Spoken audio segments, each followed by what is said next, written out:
Hello, and welcome to Blackfeather Guild.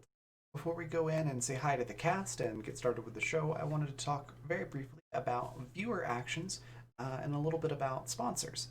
So, first off, there's a number of ways that you can actually actively participate in the show through viewer actions. One of the easiest ways to do so is through retweeting the game tweet.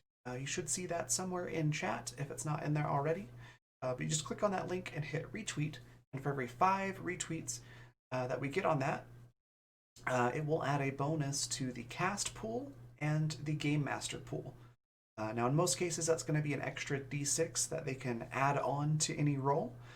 Basically, a great way to use that is if a player is almost meeting a DC, but they're just not quite there, they can grab one of those d6s from the cast pool, roll that, and then add that to their roll. Basically, is how that works. Same with the GM. So that's one of the easiest ways that you can participate that way. Another way is through guild coins. That's our Twitch channel points. If you look at the rainbow colored icon, it should have the Black Feather Guild crest on it. It should be right below your Twitch chat box. If you click on that, it'll show you all the different things that you can get with those. The biggest one being plot points. Now, plot points, you can see an example right over here. They all work pretty much the same way. It's just a matter of how big of an impact they have. So for the example, when we've got 2 plot points, the player of your choice gets something moderately helpful or unhelpful. Enter any suggestions for the GM into chat, or you can have the GM come up with something entirely on their own. So just choose if you want it to be helpful or unhelpful to the party, and that's kind of how you can use them. You can throw in your own suggestions as well. How those work: 1 plot point is something trivially helpful or unhelpful. 2 is moderately, 3 is very, and 4 is very to the entire party. So if you want to do something to help the entire party or really throw a monkey wrench in their plans, 4 plot points will do that. So that's guild coins. And then finally, we've got donations. So if you want to help out with keeping the lights on in the place, so to speak, there's a number of ways that you can financially contribute. One of those being coffee.com/Raven or Raven.rocks. You can see both of those examples down there at the bottom. Those are the addresses to do direct donations. You can also do Twitch subscriptions or bits. Those work the same way. And then finally, Patreon. We've got a Patreon, which you should see in chat here any second if it's not there already. And our Bard tier patrons and higher get credits towards viewer actions every month that they can use on any show that they would like. You just have to let us know in chat how you want to spend those, and then we'll hand those out. So some very cool stuff. Before we hop over to see the cast, one last thing to mention is a couple things on this chart here. We've already covered the D6 and the plot points, but the triple crits, what that means is you can gift auto critical successes. And you can, it's triple because you get 3. You can divvy those out however you'd like. You can do 2 to the cast, 1 to the game master, all of them to the game master, however you want to do it. So they work much like the D6s. The cast members just grab that when they're available and they really need them and use them. So it's pretty cool. And then finally, the last one, introduce an ally or enemy NPC. Just give us a brief description of what you want this character to look like, kind of their character concept and a name, and let us know if you want it to be an enemy or an ally to the party, and the GM will basically take that and run with it. So really cool ways that you can participate. Lastly, I just want to take a quick moment to mention our sponsors. If you look at the logos down below, that's who's sponsoring this episode, and we'll talk a little bit about that before we introduce everybody as well on the next scene. So yeah, check all this stuff out, and thank them for supporting us, and thank you for being here and watching. Let's go say hi to the cast.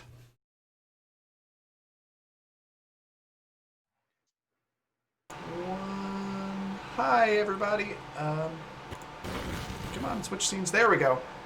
Hi, everybody. Welcome to Empires and Epitaphs. Real quick before we get started, I just want to take a quick moment to say thank you again to our sponsors. You can see them rotating in this little picture right down below me. But a special thank you to Grinding Coffee Company. Be sure to use that link in chat or use the code RAVVYN when you place your order to get a discount. And of course, Fundamental RPG, which is our sort of our official system here on the channel. Yeah, thank you. And with that, I'll pass it on to Zaya.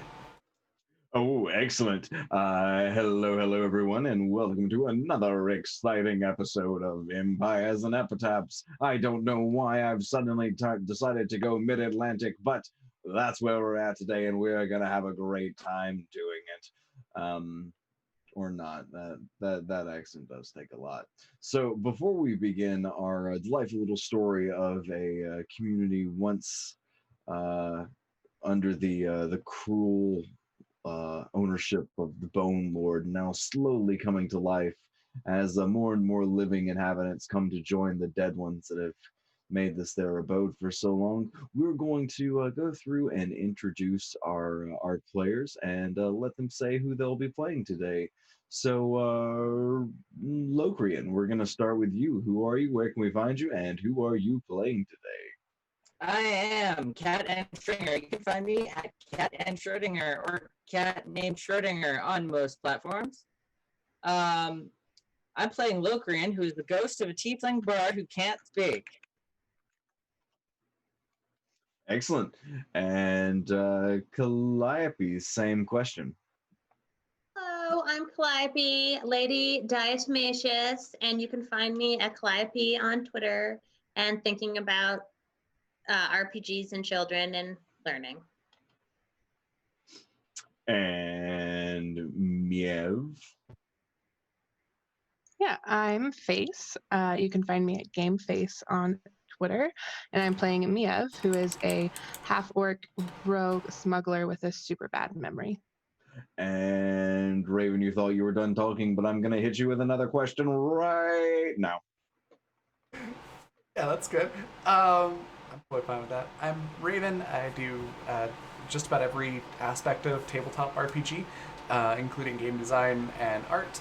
And I am playing Bark, who is a gnome, and she's basically she's basically the D&D equivalent of a Ferengi. She's started at the tavern in our town, and is always looking for how to make more money or cut the latest business deal with somebody. Um, but yeah, she's generally pretty good natured and doesn't try to rip anybody off too bad. Only the bad people get ripped off. Quote unquote bad people. People who have not made their recent contribution to Bark's local. There's a fancy word for places where someone eats and drinks. But I have forgotten what it is at the moment. And yes, everybody, I am Zan. I'm going to be your dungeon master on our fun little adventure today. You can catch me at insanitygaming.com or twitter.com/insanityttrpg. So a little bit of catch up.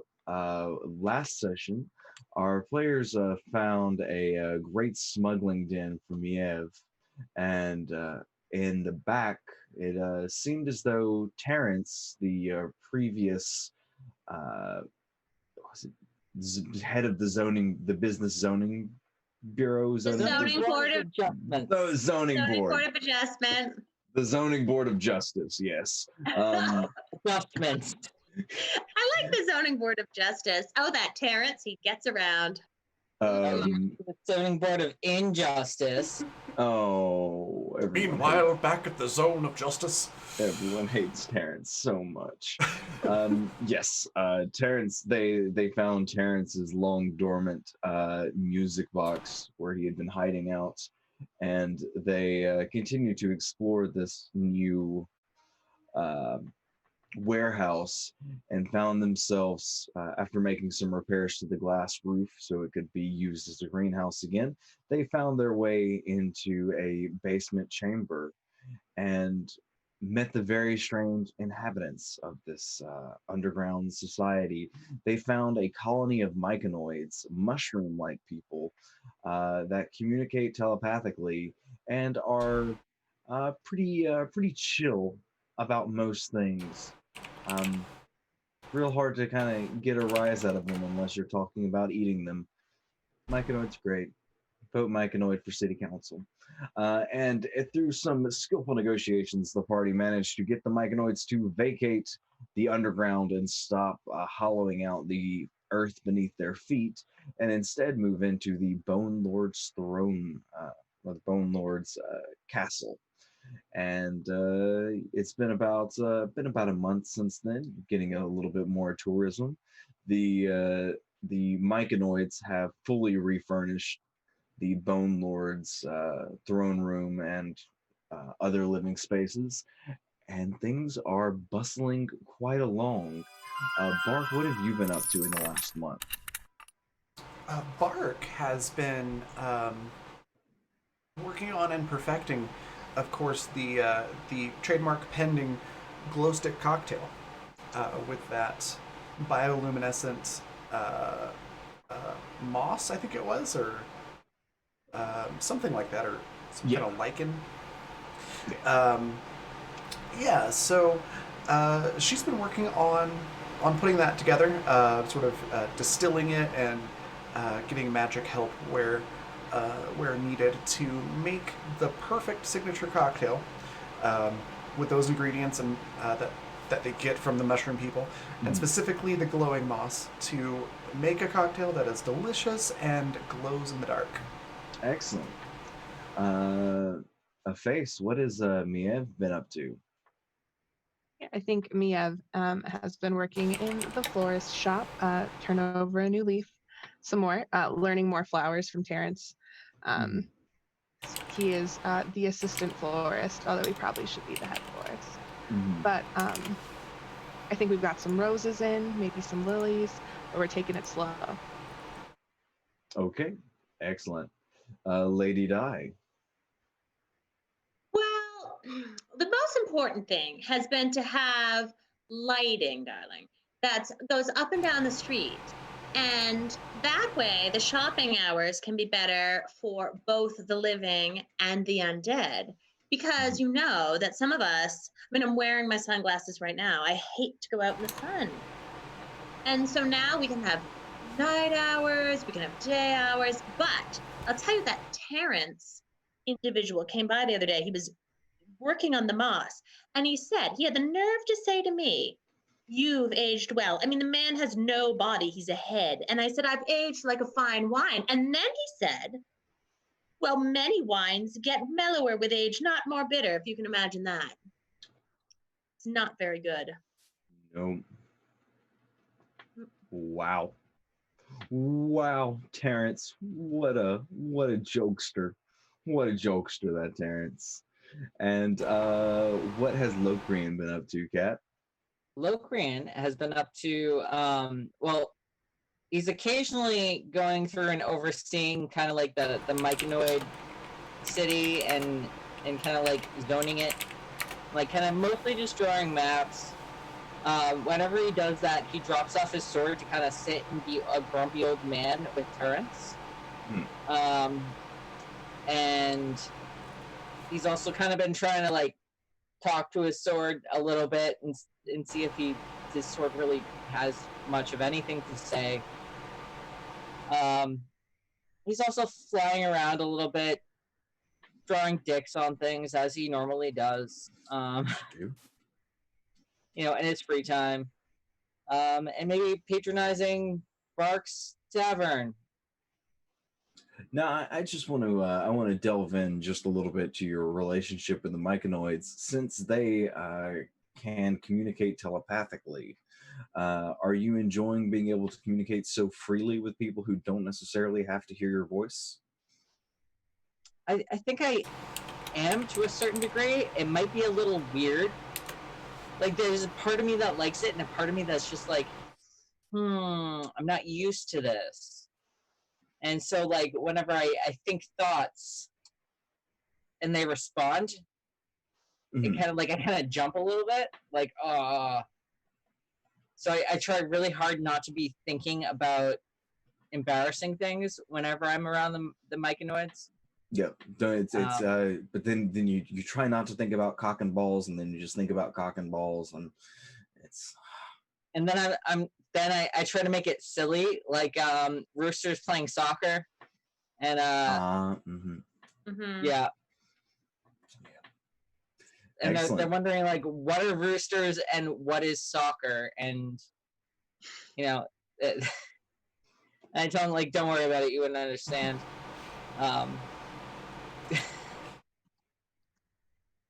Just a giant puffball mushroom, speckled in some way. All right. So, oh, there's a cat. I think that serves as our wrap up pretty well right there. So what is I think the camera's going to pan up and we're going to see a freshly painted welcome to what's the name of our city this week? The name of the city is Dirt Nap, and it's and the logo is "We put the fun in funeral." Yeah, I think we see that, and the population number is increased a little bit, and we see Elva, the death cleric veterinarian, riding the new population number, which is still which is a fair bit higher. We're probably 3 times as many people as we are when the campaign started. We're solidly up over 300 people. It's things are coming right along. They're starting to bustle. There's new houses being built, new industry coming around, and everything seems to be going right along in the best kind of way. So,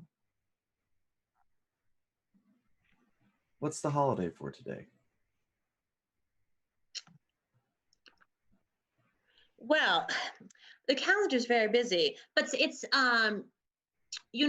it's going to be winter solstice soon. And we don't really have winter here because it's too dry, but it's the longest day or the longest night, which is delightful because that means it's the longest amount of time all the undead can be out comfortably here. That's fair. Also, Yes. it means that your signature glow stick cocktails will be luminescent for longer. Mm-hmm. So exactly, it's the perfect time of year to enjoy some of these cocktails. Yeah, and you all look in your date books and you see that the annual full moon um, is set to the full moon party is set to happen this week. Now, for you living folk, the full moon is a chance for everyone to kind of bask in their ghastly glory under the moonlight sky without any worry of the persecution that can come with undead parading around in the cities of the living. Now, you've all been here for long enough that you've all started to form friendships, bonds, even in some cases relationships with people who do not currently share your status of living. However, this is a celebration of all things undead. This is for lack of a better thing to tie this to, this is the Pride Day of undead. It's fabulous. It is a day all about embracing one's identity and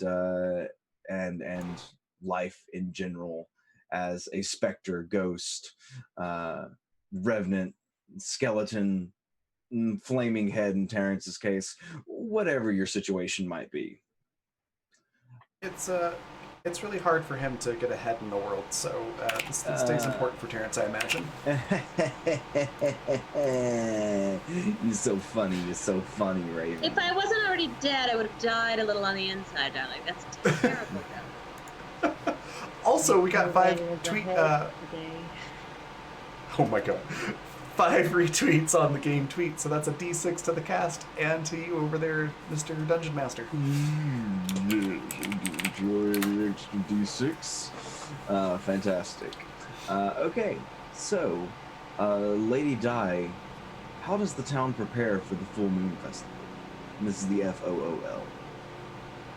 Well, darling, No. of course we prepare like we prepare for anything else. A lot of crepe paper, but now we have snapdragons, and we can get them in black and yellow, which is delightful, and it goes with the crepe paper. So We are just putting them everywhere. We are, we're not preparing much food because we don't really eat. It's sort of gauche, And so, but we're letting Bark sort of deal with that for the living, but we think this will be fun. How about some dunk tanks, and we'll dunk the living. What are you Would that be going I fun? try to eat one of the snack dragons. Oh, darling. I think we see you do this, and it just kind of hovers around your collarbone area. I pretend to choke. I just realized Locrian's sort of like the ethereal version of a gelatinous cube. Yeah, that's kind I of just realized this. he's an ectoplasm humanoid. At least that's my headcanon. I don't know if that's the actual case or not. I also want to say that since we last left the Myconoids, Mhm. Lady Di has been making friends with them, but she's also, as you can see, she's wearing her home gear. She's wearing her turban and her, fan and everything. But this is not just a turban; it's like a tinfoil hat, so that it makes it so they can't really read her thoughts as much. 'Cause Okay. it's much less fun to play pinochle or bridge with people who can read your thoughts. That's fair. Thank you so much for that tip, That's Michael true. Wayne. Much appreciated. You are the hero person we all deserve. Maybe And not. So, I think we've invited them as well because it's in the evening, so they should be able to come. So that tip was for 3 plot points, and the suggestion here is, which by the way, that is something that is either that is very helpful or unhelpful to the party. With this description, I will let you decide which that is. But the suggestion is there is an undead that has a flagpole through their body with an asexual flag attached and flying freely. They are handing out asexual dice to everyone. I mean, I see no way that would negatively impact the story, so I'm gonna say that's a boon That's for what I the was thinking party. too. Yeah. Um, yeah. So, however you'd like to work that in and use that. Yep. We're gonna. It might take me a little while to work that into the story, but that will show up. Thank you very much for that donation, Michael. Okay. Yeah, I think the Myconoids are enjoying your presence, Lady Di. Is Locrian there with you most of the time, or are you just doing this alone? Oh no, for sure.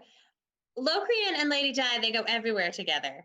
And I think, it's rather unusual that now Locrian's just having these conversations completely on his own without any assistance. And it's been a very long time since that happened, and I'm rather put out.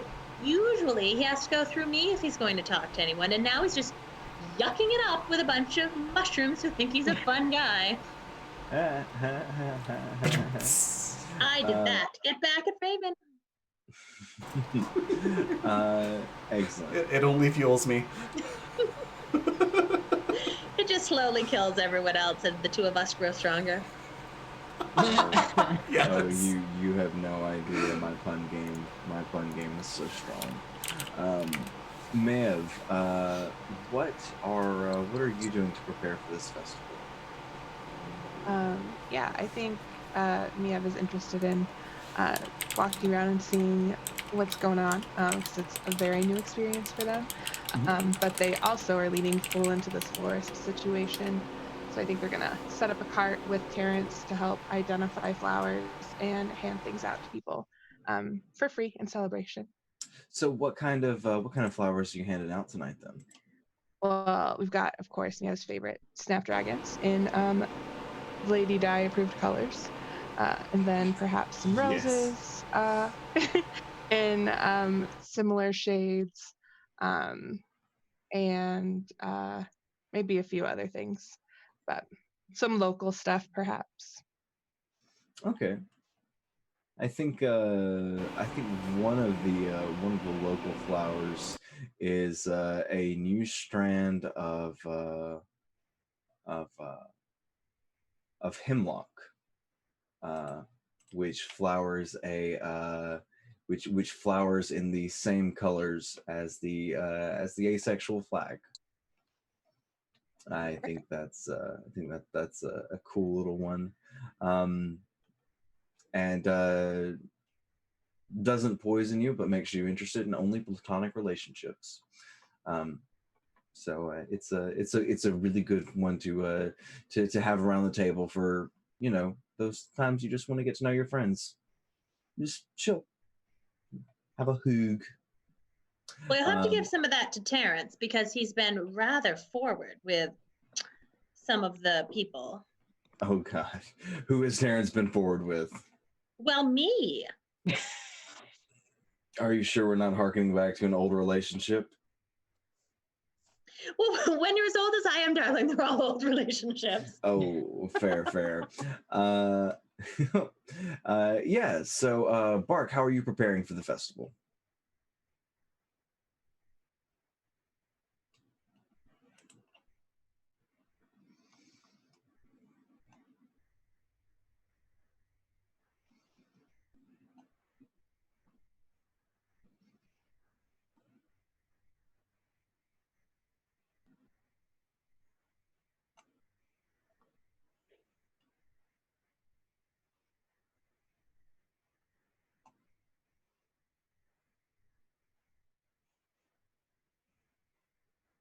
Yes.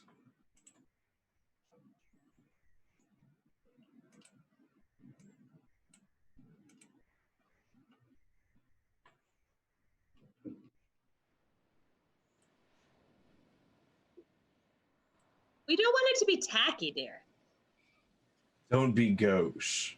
It really just needs to stay in the colors of the full moon. I think I put my hand on Lady Di and I say, no, we want it to be tacky. That kind of. What are you saying with your mouth? We want it to be tacky. Thank you. Should be coming through now. That. Oh, I think I fixed it. you killed So me at apparently, my heart. I was muted on Streamlabs. Oh no! So let me repeat that. So Bark is getting ready by. I think we established that we're by a beach a couple episodes ago, and so Bark is setting up like torches and stringing up flowers and setting up a whole big like beach party type setup, and is sticking to the party theme colors. Mm-hmm. They're not all bright colors, mostly because Lady Di is complaining. So Bark is just going to charge a little bit extra for the cover price to make up for the fact that she had to buy specific flowers. Anyways, so she's got everything out there for the glow stick cocktails, probably themed food. Not sure what full moon themed food would be, but something that I can't think of. But Bark's clever; she would think of something. And of course, it being nighttime and everybody's willing to stay up, would absolutely have to have coffee. So grinding coffee company coffee. No product placement here. Would be served at this party. Excellent. And I think you're all going about the day busily preparing yourself. And around, probably around mid-morning or so, a group of travelers comes into town. These are unfamiliar faces, though it's not familiar. It's not an uncommon occurrence to get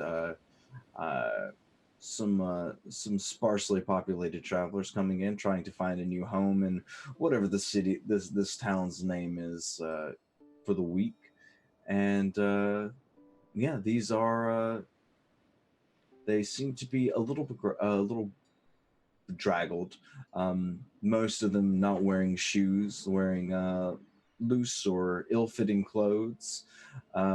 It's a party of 2 halflings, a gnome, a goblin, and a kobold.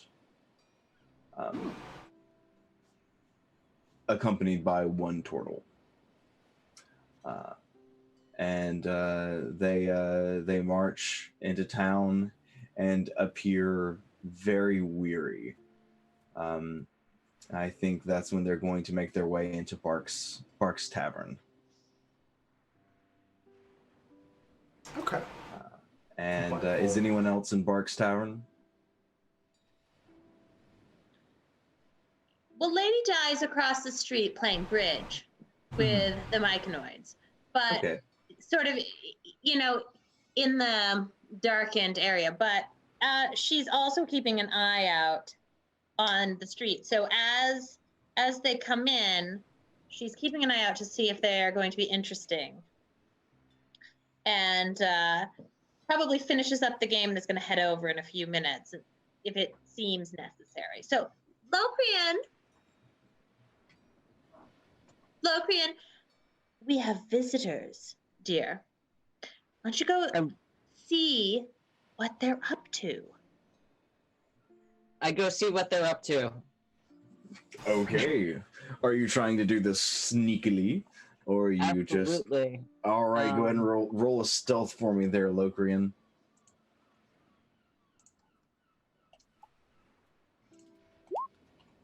Yeah. Yeah. Yeah. Yeah, that's pretty meh. I think you get there. You do have D6s if you want to use them. And 3 crits if you want to use an auto crit on something like this. Yep. I'll use a D6. All right, let's see how this goes for you. Yeah.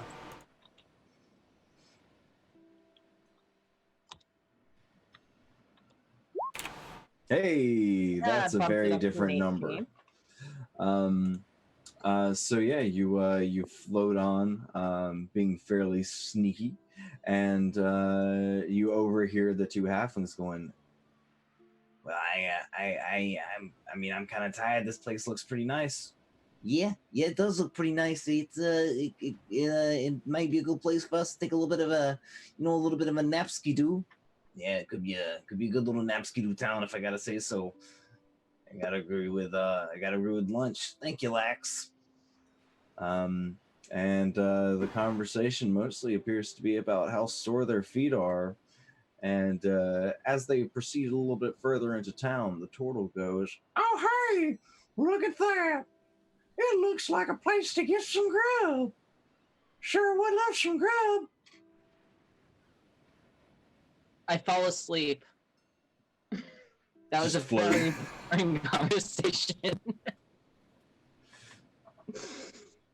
Go ahead and make an insight check for me for funsies. Okay. Locrian is not easily entertained, apparently. Nope. Yep, that's all you get.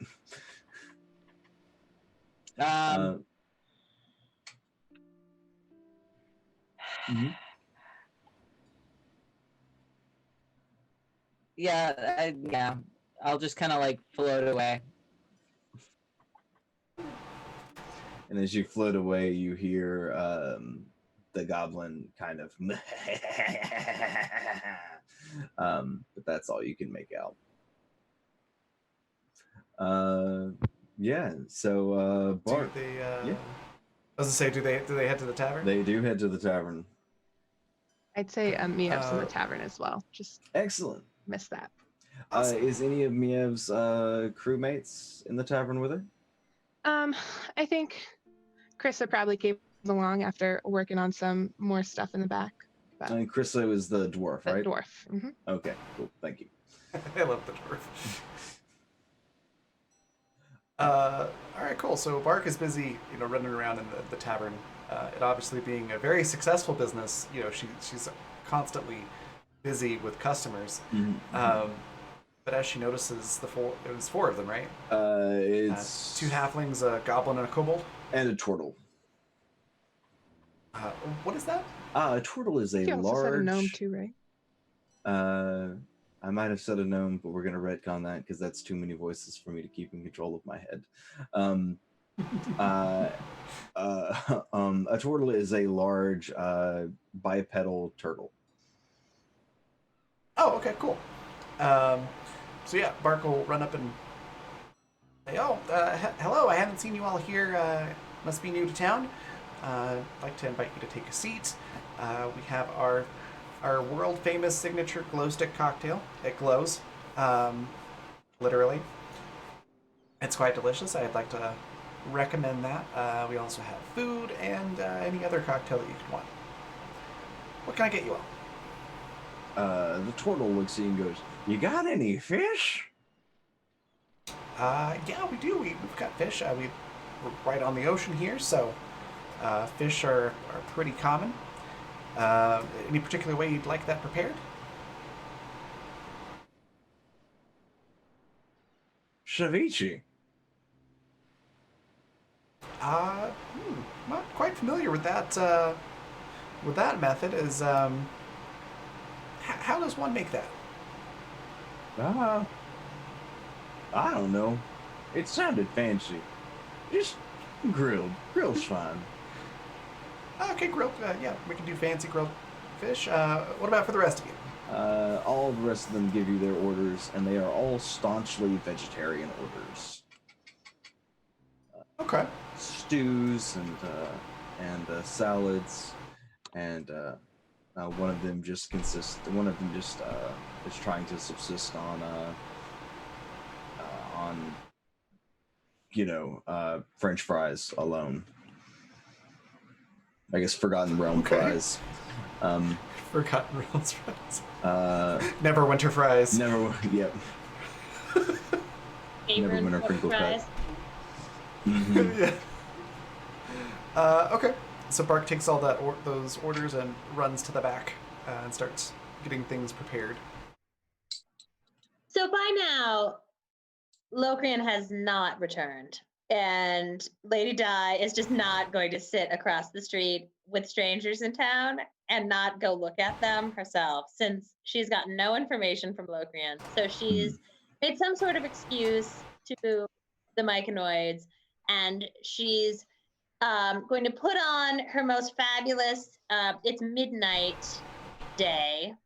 Well, we made an exception and turned it into midnight day because it is Fool's Moon. So she puts on a nice, beautiful midnight caftan and sort of floats her way, but not literally, across town, across the street, and makes a grand entrance.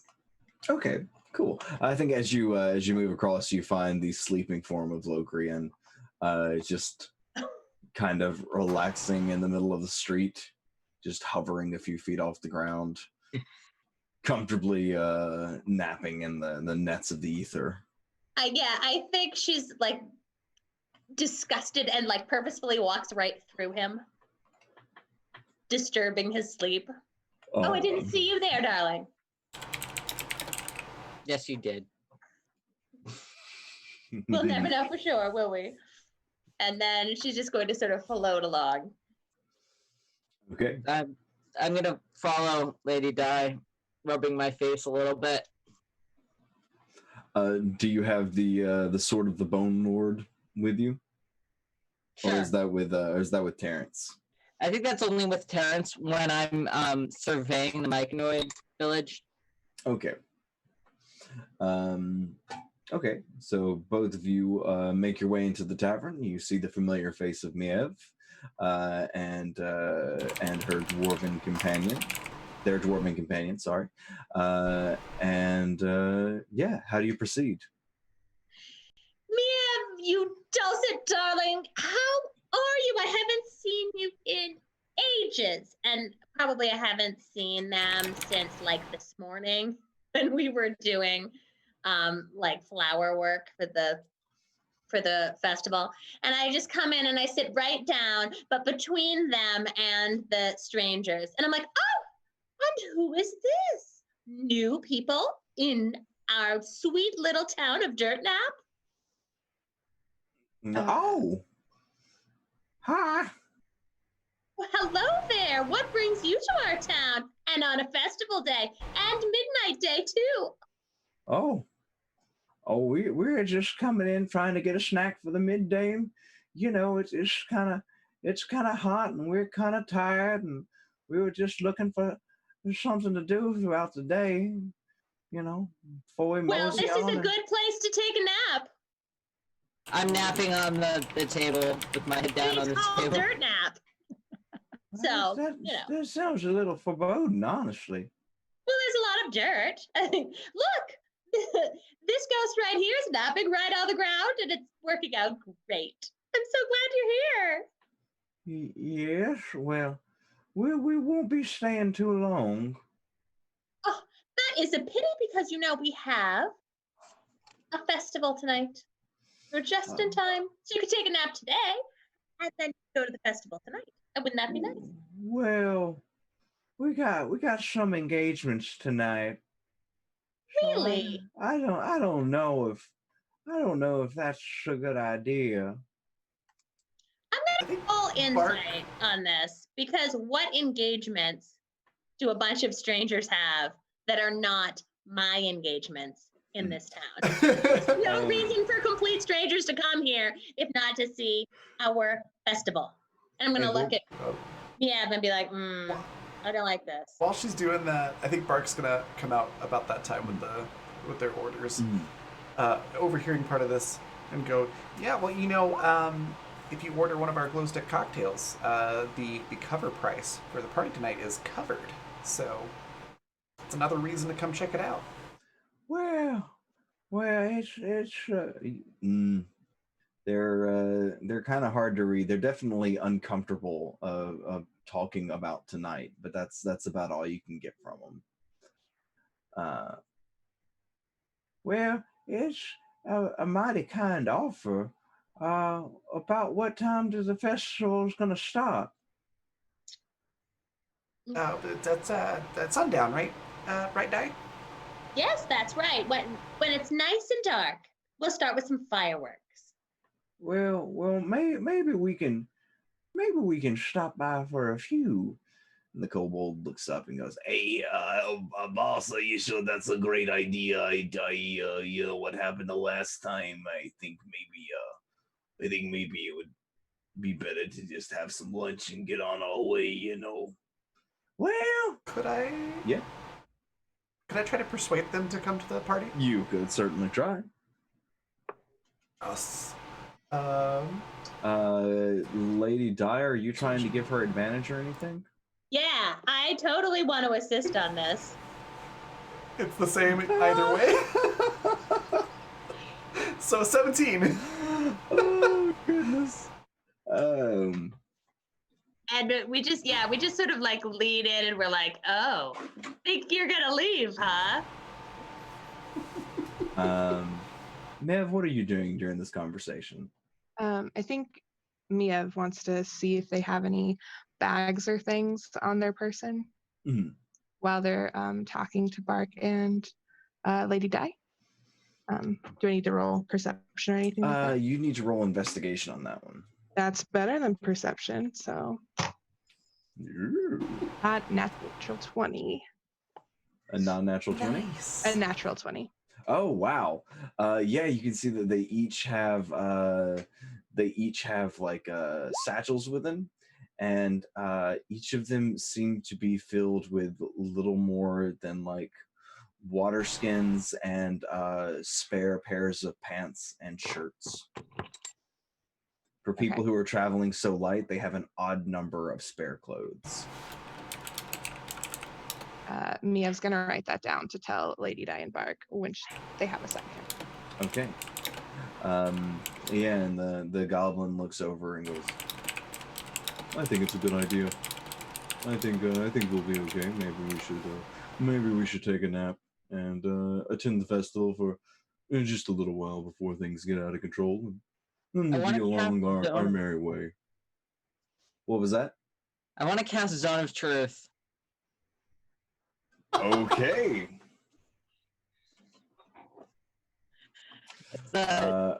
What's the As you do. What's the DC on that? Spell save. Wisdom save, rather. Jesus. No, charisma. It's a charisma save. Okay. Well, they did not roll super well. looks like when one of them succeeds, you see kind of a look of shock go across all of their faces, and except for the goblin. The goblin goes, this is lovely hospitality.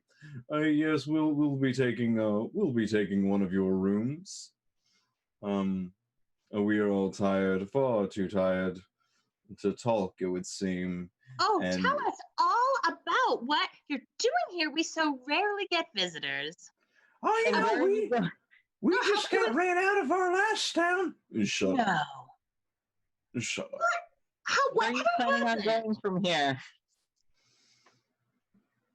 What? Where are you planning on going from here?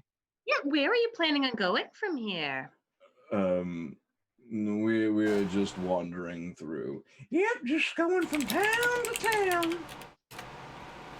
Going from town to town doing what? Robbing banks?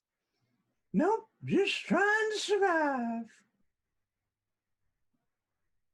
Yes. Are you really as boring as you seem?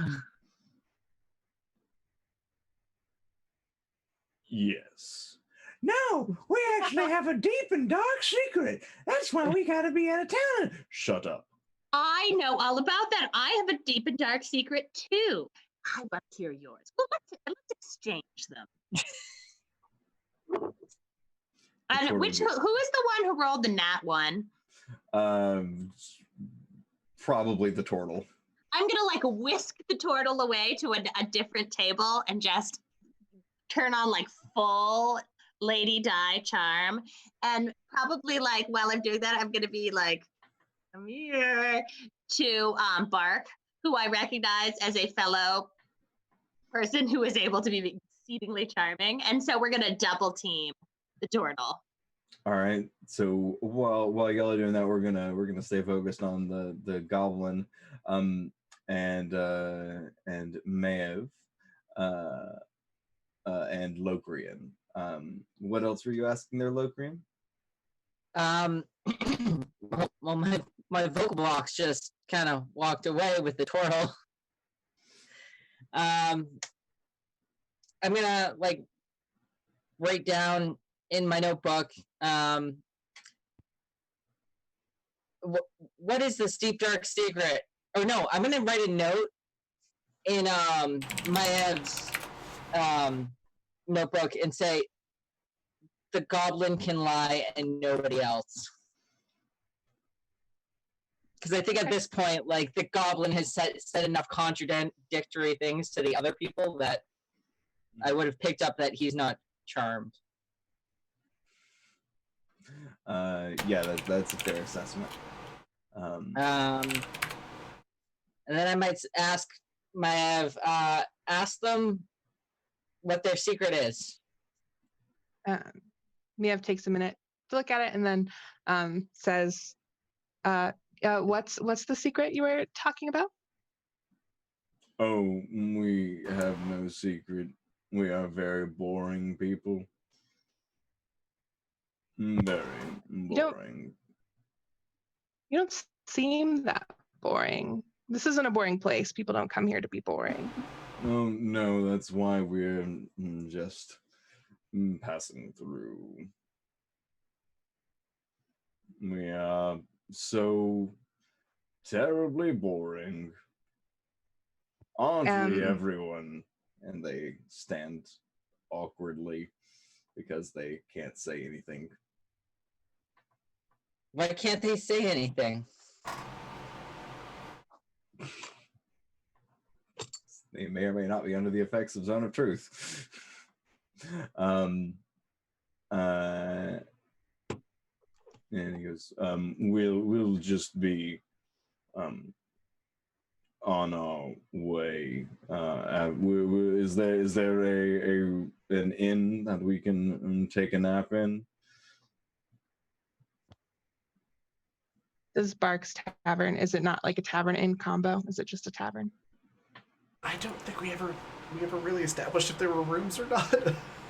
Well, I let's say imagine there by are. this point. Yes, why I was not? gonna say, imagine by this point, Bark has found a way, if it wasn't already in the tavern, found a way to weasel into that market. I could see Bark having one of those like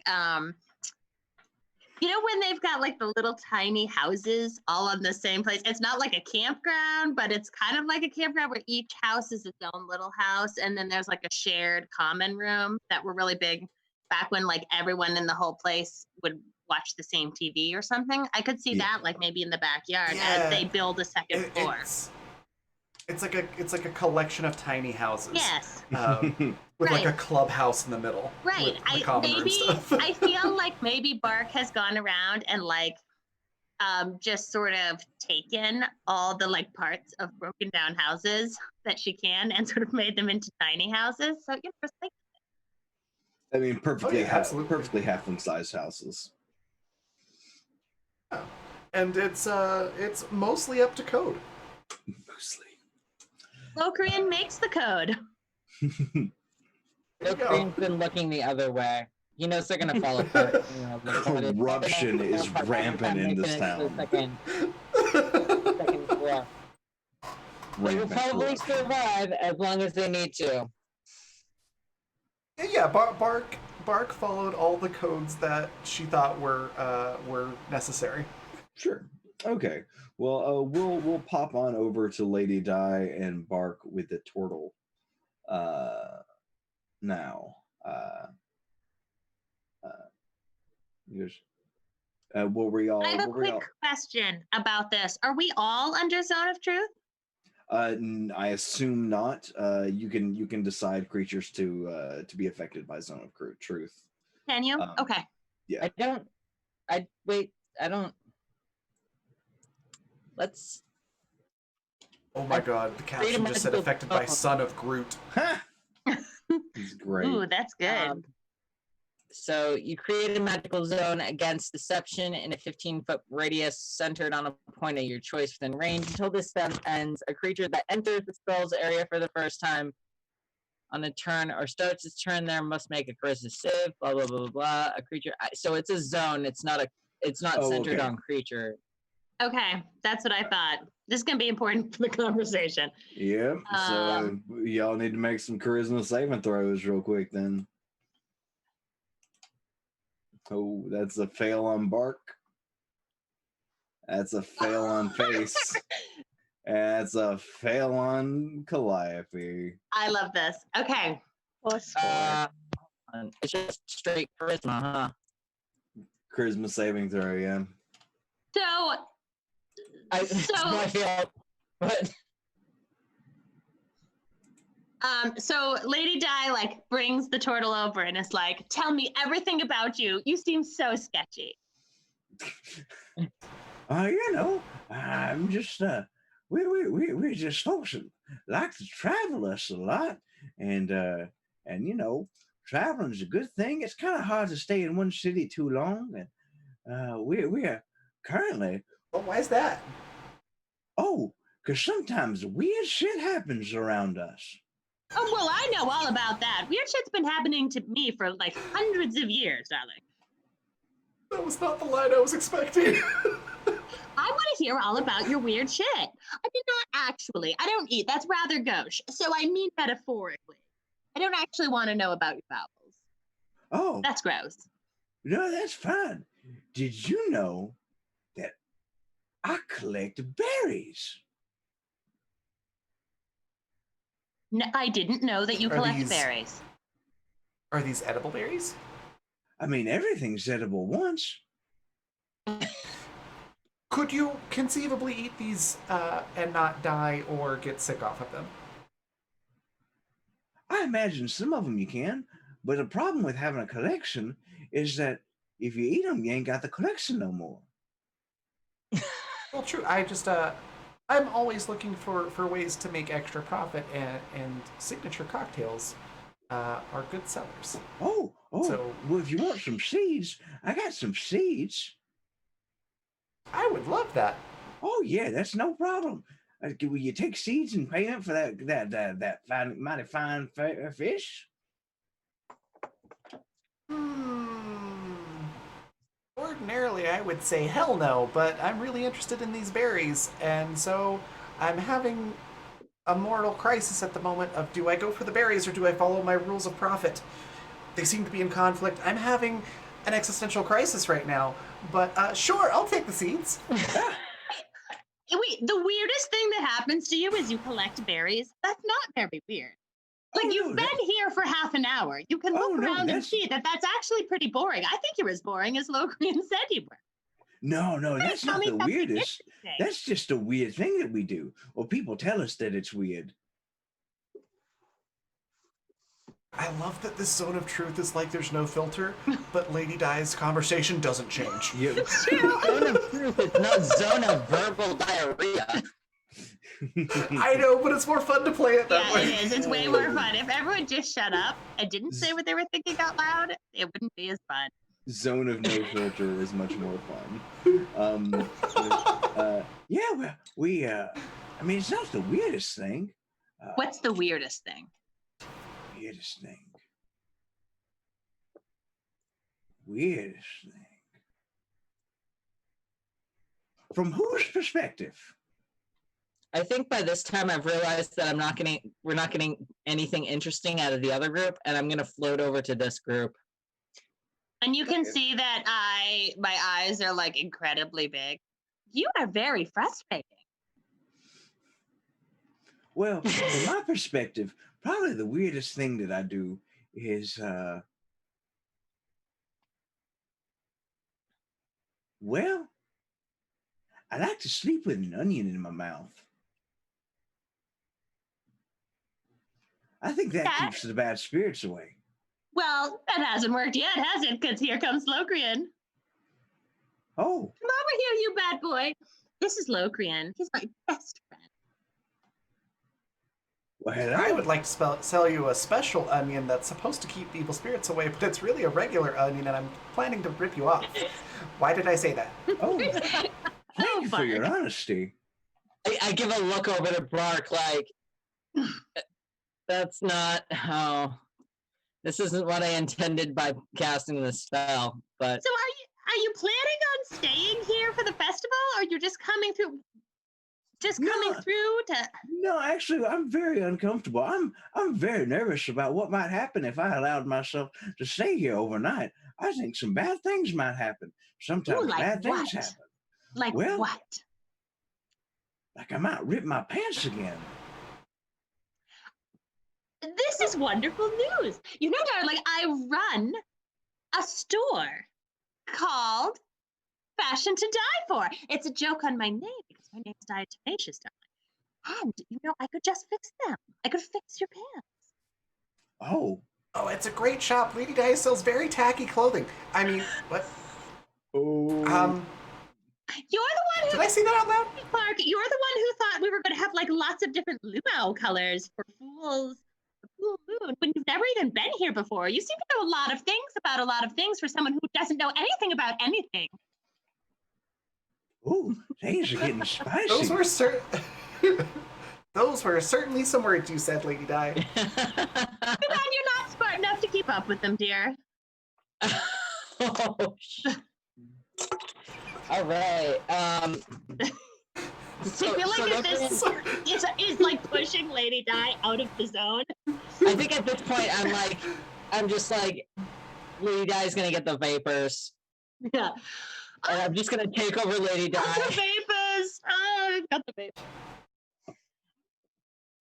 And I'm gonna start asking the turtle. All right, so the goblin guy is your leader guy who is kind of a dick, right?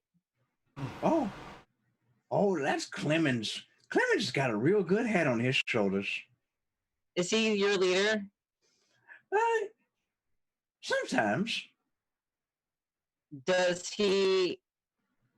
Are you afraid he's gonna do something bad to you if you tell me the truth? The whole truth and nothing but the truth, so help you, fantasy god? I'm afraid he'll make fun of me for picking berries again. Now, that's very, very sad. That is the saddest thing I've ever heard. That's not the saddest thing I've ever heard, but you might be the saddest person I've ever met. Okay, wait, pause. What happens when someone is using the voice box of someone who rolled a nat 1 in a zone of truth. Do they have to tell the truth?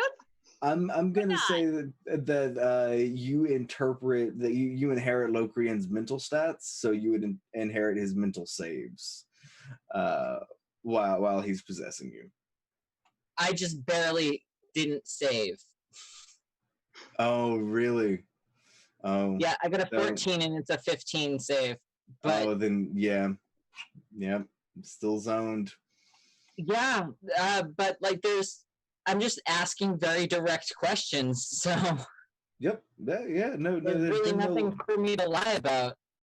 Unless we're gonna do this verbal diarrhea style, in which I'll say, like, I really just want to know everything you're planning something. I think you're planning something. What if you do anything to hurt this town, you're gonna be in a world of hurt. And I think it would be best if you just come clean right now about everything that isn't stupid berries. Well, I mean, you might be right. So, the reason why we had to leave our last town. All right, everyone, we've made arrangements for our stay. We're all going to go take a nap. We're all very tired and apparently delusional with our words. So, thank you so much. Can I put the Everyone- fan up in front of the goblin's face? Sure, but they're just going to continue talking. Oh. Thank you so much, everyone in this bar, for your kind hospitality. We are now going to go and retire for the afternoon, and we are so excited to see you tonight, where nothing bad is going to happen at the Full Moon Festival. I feel like that's what the mayor of that other town said. Yes, but it was in a less silly voice. Which is unfortunate. um, I had very foreboding feelings about this. Yeah. As they leave, Miev wants to follow them stealthily. okay, make a stealth check.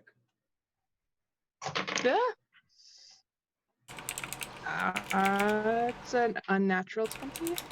Excellent. Yeah, you are very, very stealthy. And you see them go over to the little tiny houses and start to not so much unpack their things, but kind of like kind of reorganize their things and mostly just take a load off. But you see the goblin take off a necklace. And on that necklace is a amber colored moon, and we see the goblin look at it and smile and place it on the nightstand next to the bed before retiring.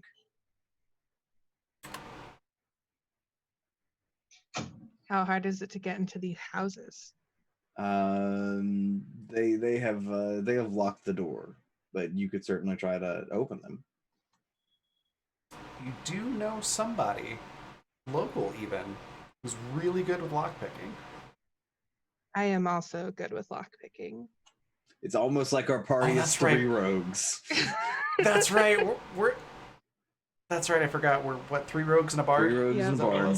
We should really be doing a lot more stealing.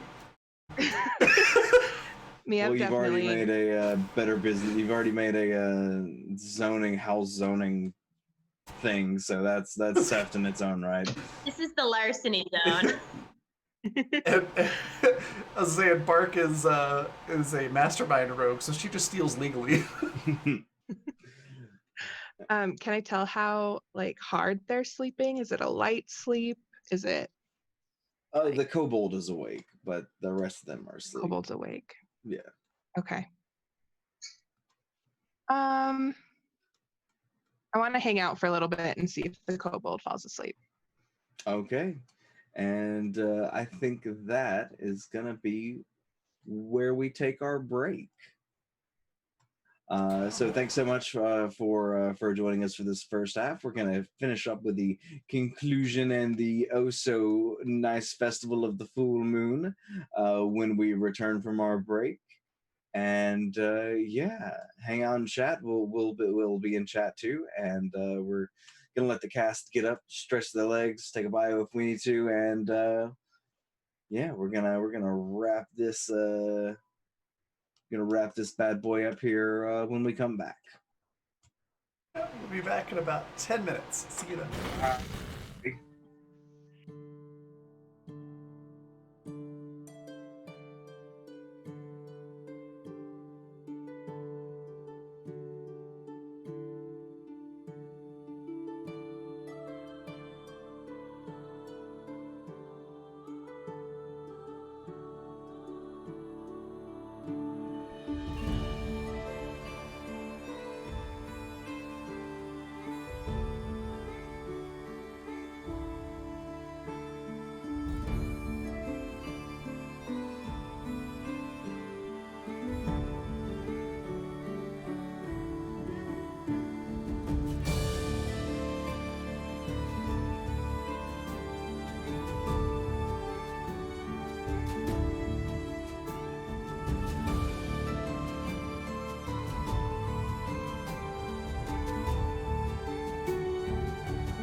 Hello, everyone. Thank y'all so much for hanging out with us through that break.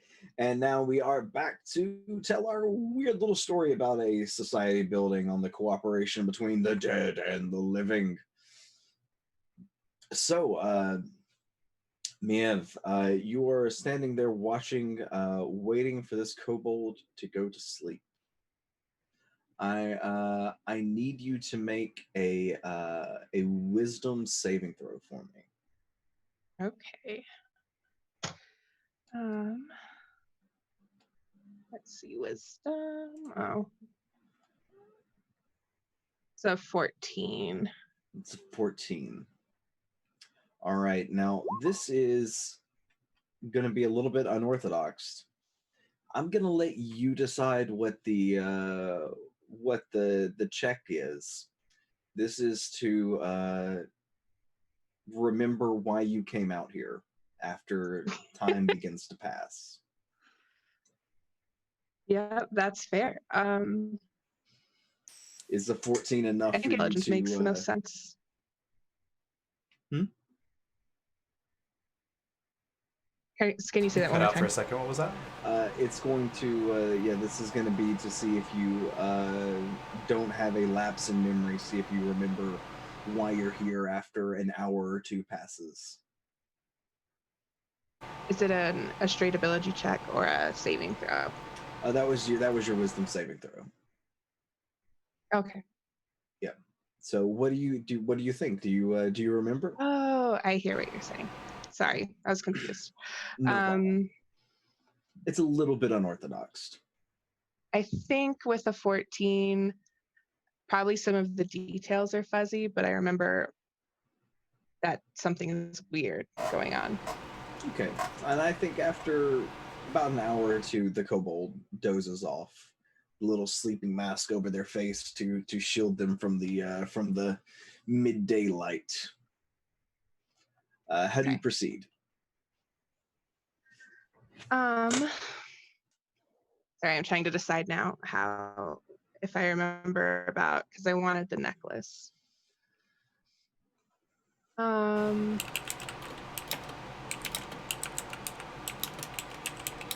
I think I'll still do it, or at least try to break in there. All right. So first, I would like to cast.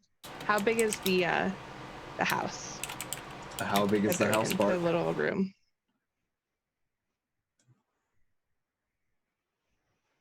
How big are your rental spaces there, Bark?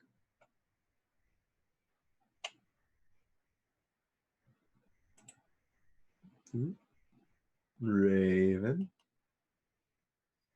I'm sorry, I didn't hear you say my name. What was that? How big are how big are the rental houses?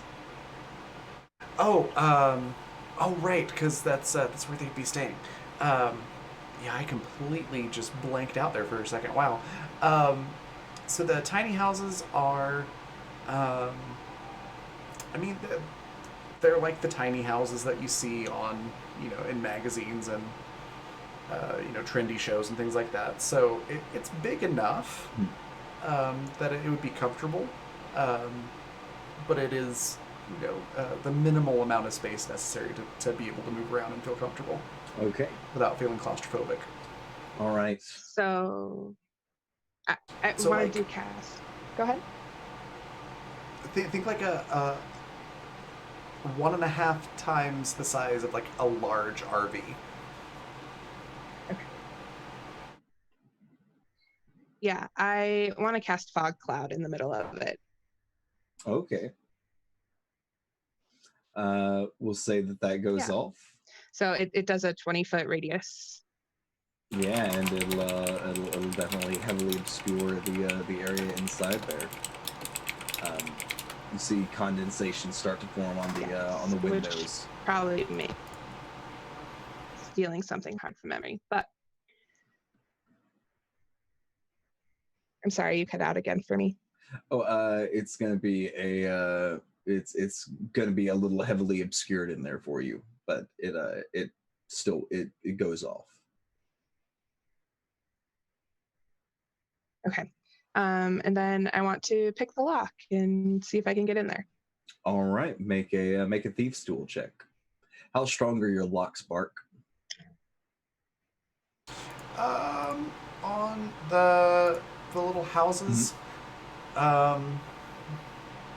probably not super strong. There's like a clause in the rental agreement of like the Barks Tavern is not responsible for any theft or items lost, things like that. So they're probably not that strong. Okay. So we're gonna put this at a DC 15. It's an unnatural 20. Oh man, dice are hot for you tonight. Yep, that'll do it. And you feel the tumblers line up, and the lock comes free. And then I think Miev knows that they were looking for something, but can't remember what. So should I roll some sort of check to see if I get the necklace? Yeah, go ahead and make an investigation check.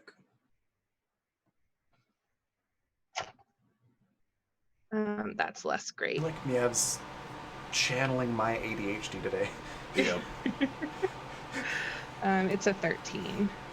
Okay. I think you remember the goblin, and you remember the goblin had a thing, and if the goblin has a thing, the goblin's thing is probably in the goblin's bag. So I think you snag the goblin's bag and bolt back outside. And Sounds as good to me. you start going through the bag, you notice quite a few spare changes of clothes, shampoo, conditioner, a flea treatment ointment, and a few strips of jerky and pig ears.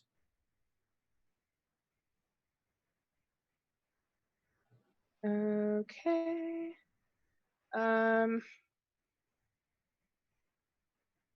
Probably don't think that any of this is it, but I'm worried they're going to wake up. So I'm going to head back to my friends and let them know what Okay. little I figured out. Okay. Are they still in the tavern? Are y'all still in the tavern, or have y'all? Absolutely not. Bark is, for sure. Okay. I think between the sort of like spat between Bark and Lady Di, and the fact that I've now realized I'm under the influence of the zone of truth, I'm getting out of the zone. Oh, it Like, is definitely. This has been like a 2-hour process. So, Yeah, but I think I expired. left immediately. Okay. And I'm probably sitting out on the veranda of my porch, like on my store, waiting to see what happens when Miev comes back, but maybe giving Okay. bad looks to Bark's establishment. I think Bark has like sent an employee over with like a free cocktail and a note that says like, "Sorry for what I said during that conversation. Something was affecting my mind and making me say things I didn't mean. I blame Locrian." And I think I've written back, apology accepted. Okay. Good to bury that hatchet. Yeah, so Lady Di, you see may have come back with did you come back with the satchel, or did you leave it behind? I'd say they probably would forget to leave it behind and bring it with them. Okay. I also do want to point yeah. out that Lady Di did not apologize back. You just accepted the apology. Mm-hmm. That's fine, as long as you're still, patroning the tavern. That's really all that Bark cares about. Miev, you dulcet darling, come on over here. What have you gotten for us? Did you find out all the secrets? Well, I got this bag from the goblin. I sort of remember he had something that I wanted that seemed important, but I don't think I got it. And then I like dump out the bag, show all of the things inside. It rather seems they have a dog. Did you notice a dog with them? I don't remember a dog. No dog. If only we had Elva here. She would be able to tell us a little more about this. I think I What? pick up the flea ointment and I dump it on Miev. Is this a thing that living people do? Do living people get fleas? Not I shake my head. usually. Or I nod my head, absolutely. And do they eat pig ears? Mia's gonna try to like wipe it off. Is this It's for a pet, or is this a thing living people do that I've forgotten? It's the flea ointment smells of sandalwood. Why am I asking Nice. Miev about things I've forgotten? Yeah, I'm not the best person to ask. I don't eat pig ear. I don't eat pig ears, but who knows? Other people might. Sandalwood. Bart probably I don't does. think flea treatment usually smells like sandalwood, though. This whole thing is rather suspicious. We'll have to keep a very close eye on them tonight. Should we go tell Bark? I suppose. Let's Um, go. And we'll sort I of think go Mia over. gathers all the stuff and like shoves it in the satchel too. Come, Locrian. I come. We'd rather have a mystery bark. You'll have to come over here right away. You're forgiven. Come here. I have a tavern to run. Come here. It's you know I wouldn't just come barging in here if it wasn't important. This is also Bark like has, probably the third time today that she's barged in here. Yeah. Bark has like an employee or perhaps one of the tavern regulars that she at least mostly trusts just watch the bar, and she'll head over. Okay. We found something rather mysterious.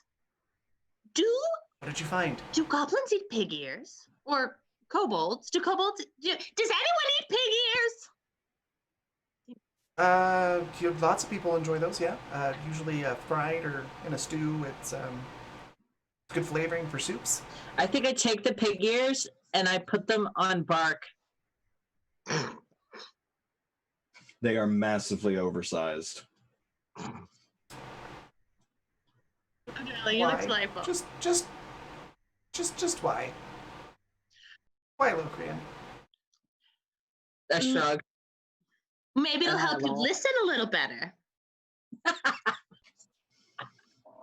I kid, but we have this mystery. Do you have fleas, Bark? Not since the incident, no. Is there any more had fleas? There was an incident involving a bunch of dire dogs, and it's complicated. No, I don't typically have fleas. It was a one-time fluke. Well, this might be right up your alley then. Look at these items. Do they remind you of dire dogs or any sort of dogs? Or is this sort of just general things living people have? That looks like general things living people have. Living are so strange. I mean, I'm not sure if kobolds have to deal with the whole flea thing very often, or maybe they just happen to run into some. I don't know, but all of this looks fairly standard. I mean, jerky is good. Pig ears keep pretty well on the trail, and you know, can toss those into some soup, and actually you could toss those and the jerky into a pot of boiling water, throw a few seasonings in there, and rehydrate it all. You got some good beef soup. This yeah, go flea ointment smells a little weird, I think. And Mia sort of like offers their arm with all of the ointment on it to Bark to smell. Bark's just like sniffing at me.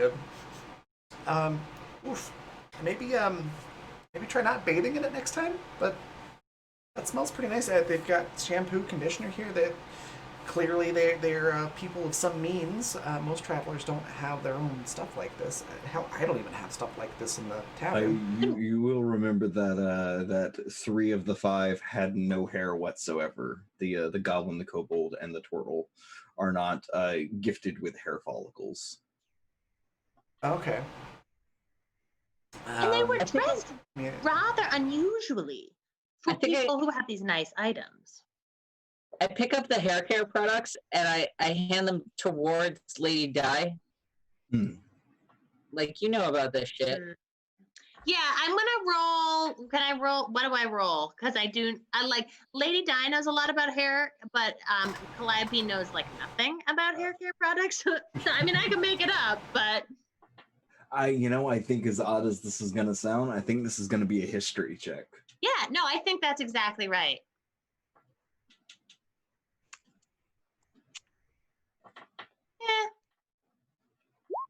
Yeah, it's been a while since I dealt with modern medicine or hair medicine. It's a 10. It smells like a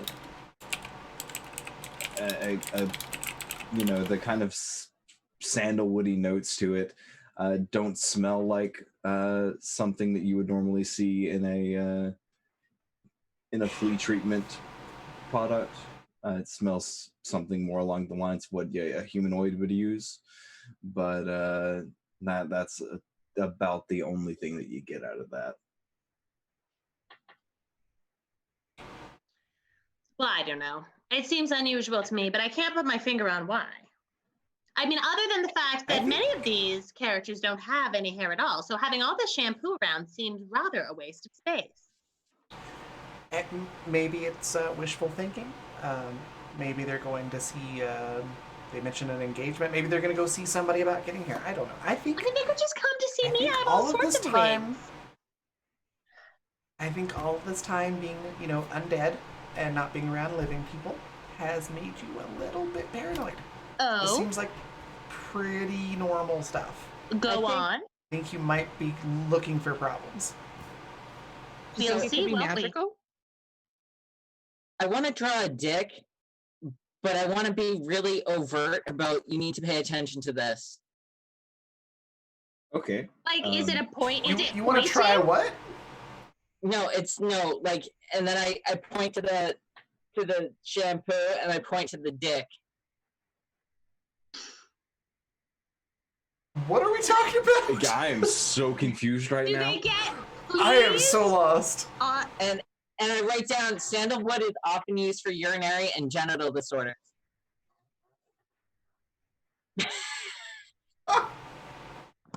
You are just a font of useful information, Logrian. I'm so glad that we have this friendship.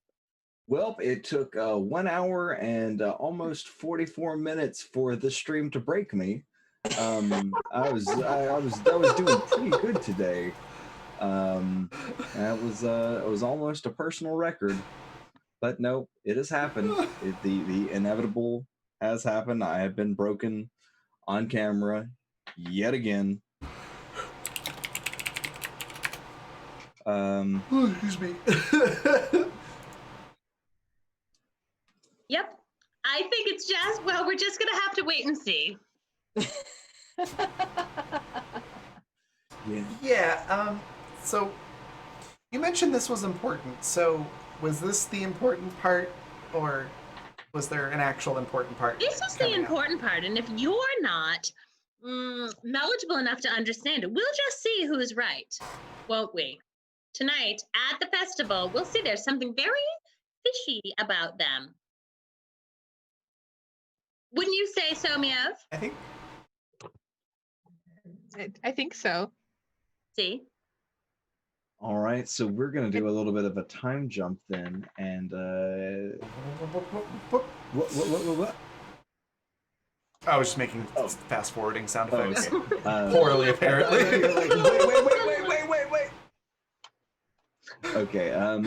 Oh my god. And it's going to be where the camera's going to come back up, and it's almost dusk, and most of the town has gathered out on the beach. and you all see your guest, the goblin, looking slightly perturbed, but they're there, and everyone seems to be having a good time. What are each of you doing? Bark's running around with the glow stick cocktail endless flask and cash box, probably, and selling these cocktails. Okay, I, we can work I with think that. Lady Di has taught the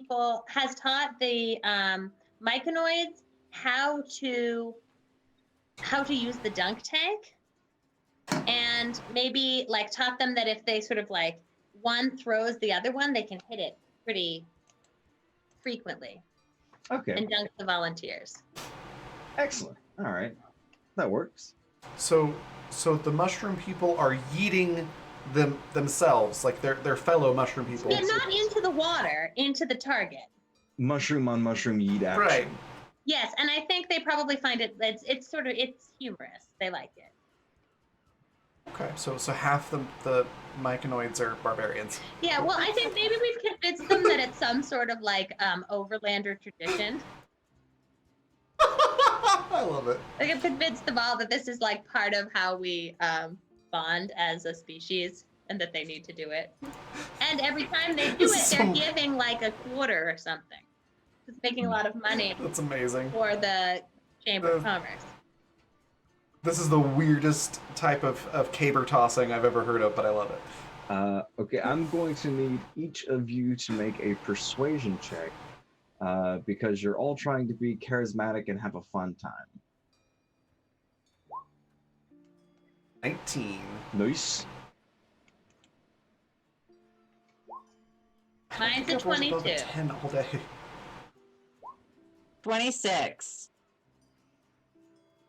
It's almost like everyone has expertise in persuasion.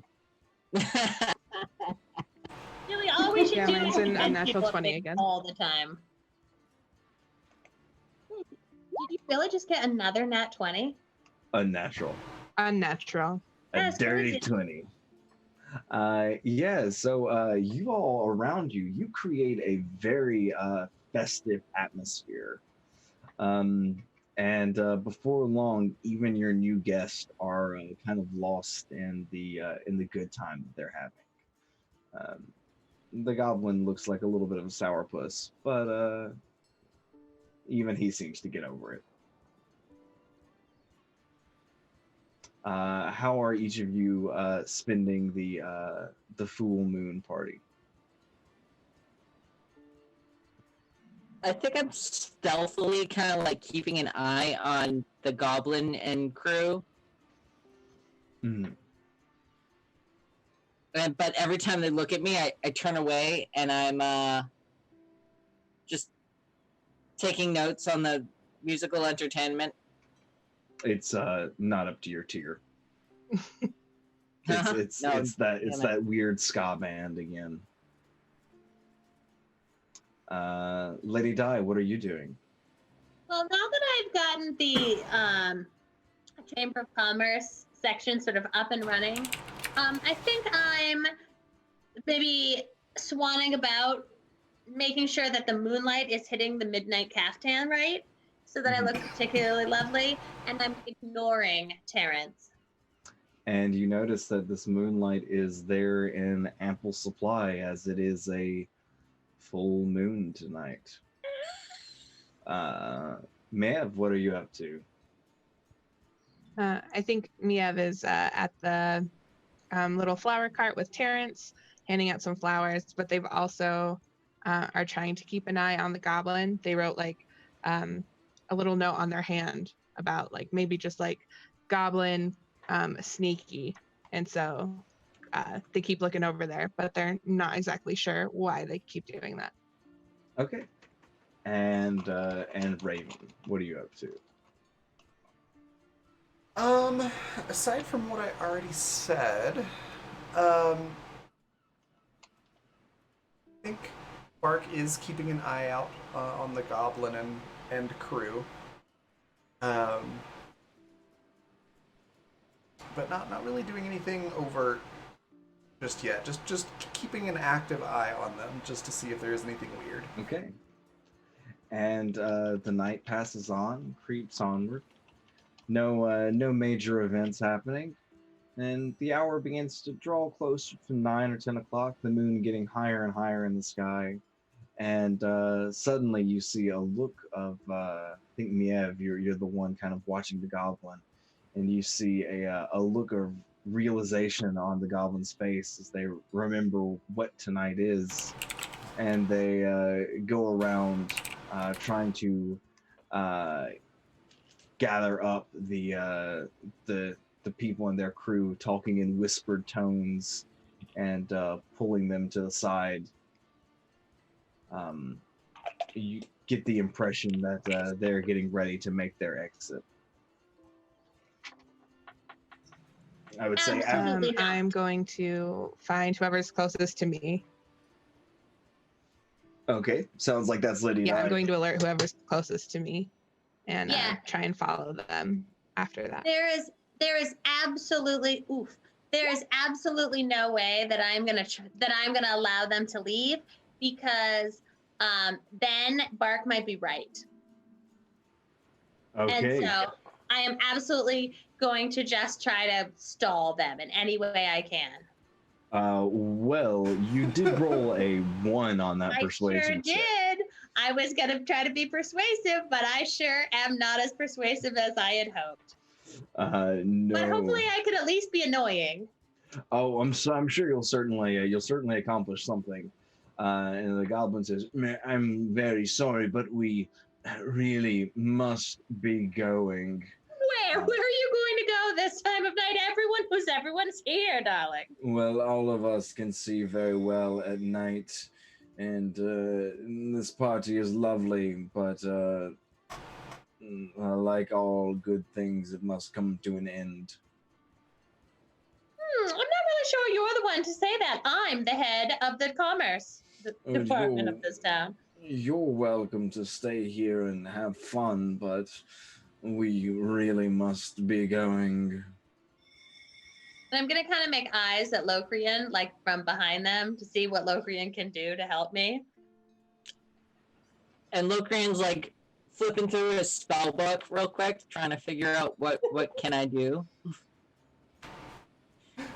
I think Bark will walk on over, and Bark is not particularly interested in keeping them around because Bark's already done the trade. Their cover price, their cover fee has already been taken care of, and all that. So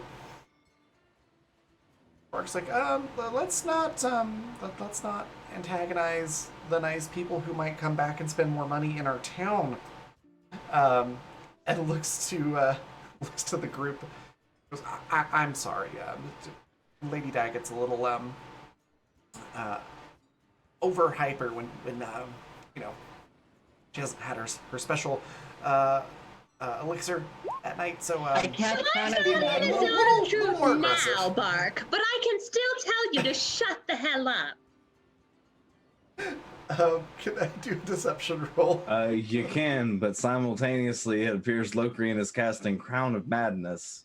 On the Oh goblet. goodness. What does that do? What does this do?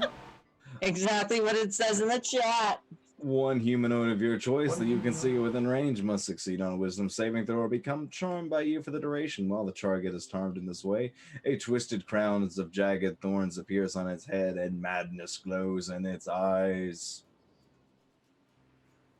Charmed target must use its action before moving on each of its turns to make a melee attack against a creature other than itself that you mentally choose. The target can act normally on its turn if you choose no creature or if none are within its reach. Subsequent turns, you must use your action to maintain control of the target or the spell ends. Oh my god. Also, the target can make a wisdom saving throw at the end of each of its turns. On a success, the spell ends. Wow. Okay. Yeah, it's a DC 15, so he doesn't save. Yeah, I'm gonna say he Taking the doesn't. kobold. And what was your It's Yeah. Spell. What was Raven's deception? Oh. 28. Jesus. Oh my god, I have rolled so many 9s tonight. Yep. Oh no, that's just my modifier. Yeah. Okay. Yeah. That makes It's more almost sense. like you're I was really like, how good did at I- lying. Yeah.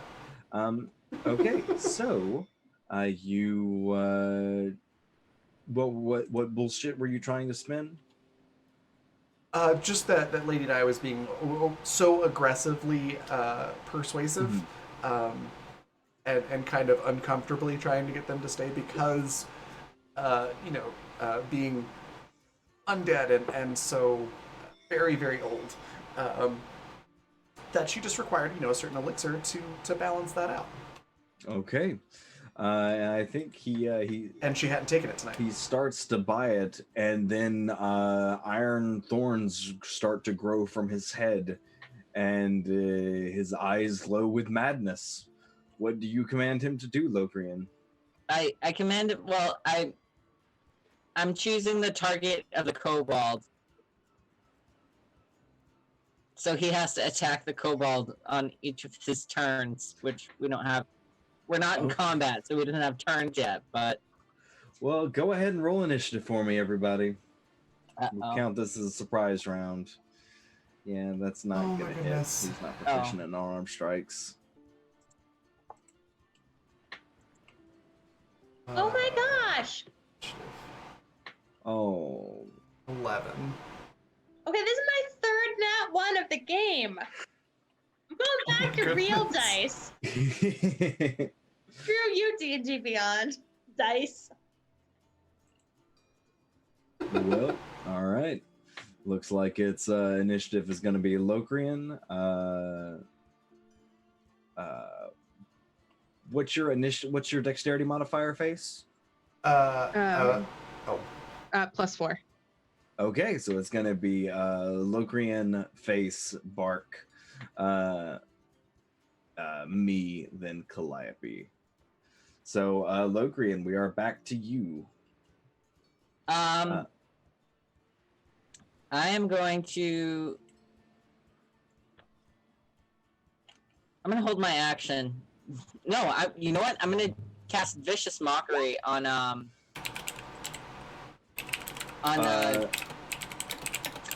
the goblin. So you won't be able to command it on this turn. Oh. In that case, I'm gonna do Vicious Mockery on the kobold. You'll still you'll still won't be able to command the goblin. Are you okay with that? Oh wait, okay. So I Gotta- lose.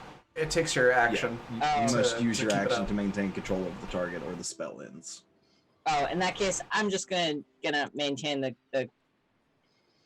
Alright. kind of madness. What do you make the goblin do? I'm gonna have him attack the kobold on his turn. All right, so this is a saving throw for the end of the surprise round, and then we're gonna do. All right, that will succeed. Does it? Yeah, Because yeah, it's a DC 15. yeah. This is just a natural D20 roll, so he's still got his proficiency modifier and dexterity okay. and a wisdom bonus. Yeah.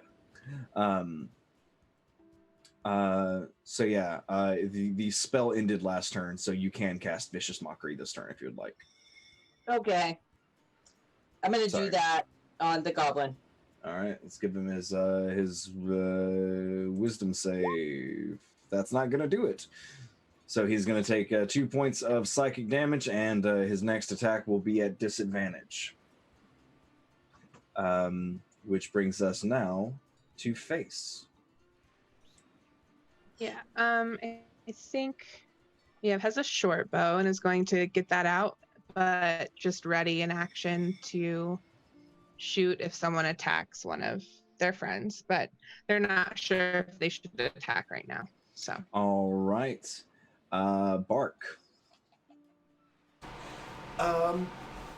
So all that I've really seen at this point is I'm talking about Lady Di and trying to come up with this, incredibly clever explanation as to why this group is being pestered, and then Locrian just like sign language insults the kobold. Probably. Or the Okay. goblin. Okay. So, from Bark's perspective, no real combat that's noticeable has happened. Okay. In that case, Bark is going to try and persuade everyone to just calm down and let these nice people go. All right, make a persuasion check. Persuasion. 21. All right. We're going to say, I don't know, everybody. How does a 21 sit on y'all? So I think Lady Di is super, super pissed at Bark. And so I don't think anything that Bark says, like Bark could say anything at this point, and she would not want to do it. Out of pure obstinance, like it could be the most amazing thing ever said. Mhm. And I don't think she necessarily wants to fight. I mean, her plan is actually when it's her turn to slap Bark in the face. Oh, goodness. So I'm not sure that. So like, I'm not. When you're really angry at someone and they tell you to calm down, that doesn't usually work. At least not on me. It usually makes it worse. What, are you telling me that all of my relationships have been a lie? Yes. So this is relationship talks. With, like, you tell someone who's angry at you to calm down. Sometimes they don't calm down. Oh, I'll have to keep that in mind. Bark, The more you know. I think feeling that completely unjustified anger is going to use cunning action, and as the bonus action, hide. Okay, go ahead and make a stealth check for me. 23. Okay. So where And you probably hide behind Miev. Okay. Fair. With I want to say yeah. Locrian is convinced that the right thing to do would be to not fight, but he doesn't want to do the right thing. Oh. What a dick. Okay.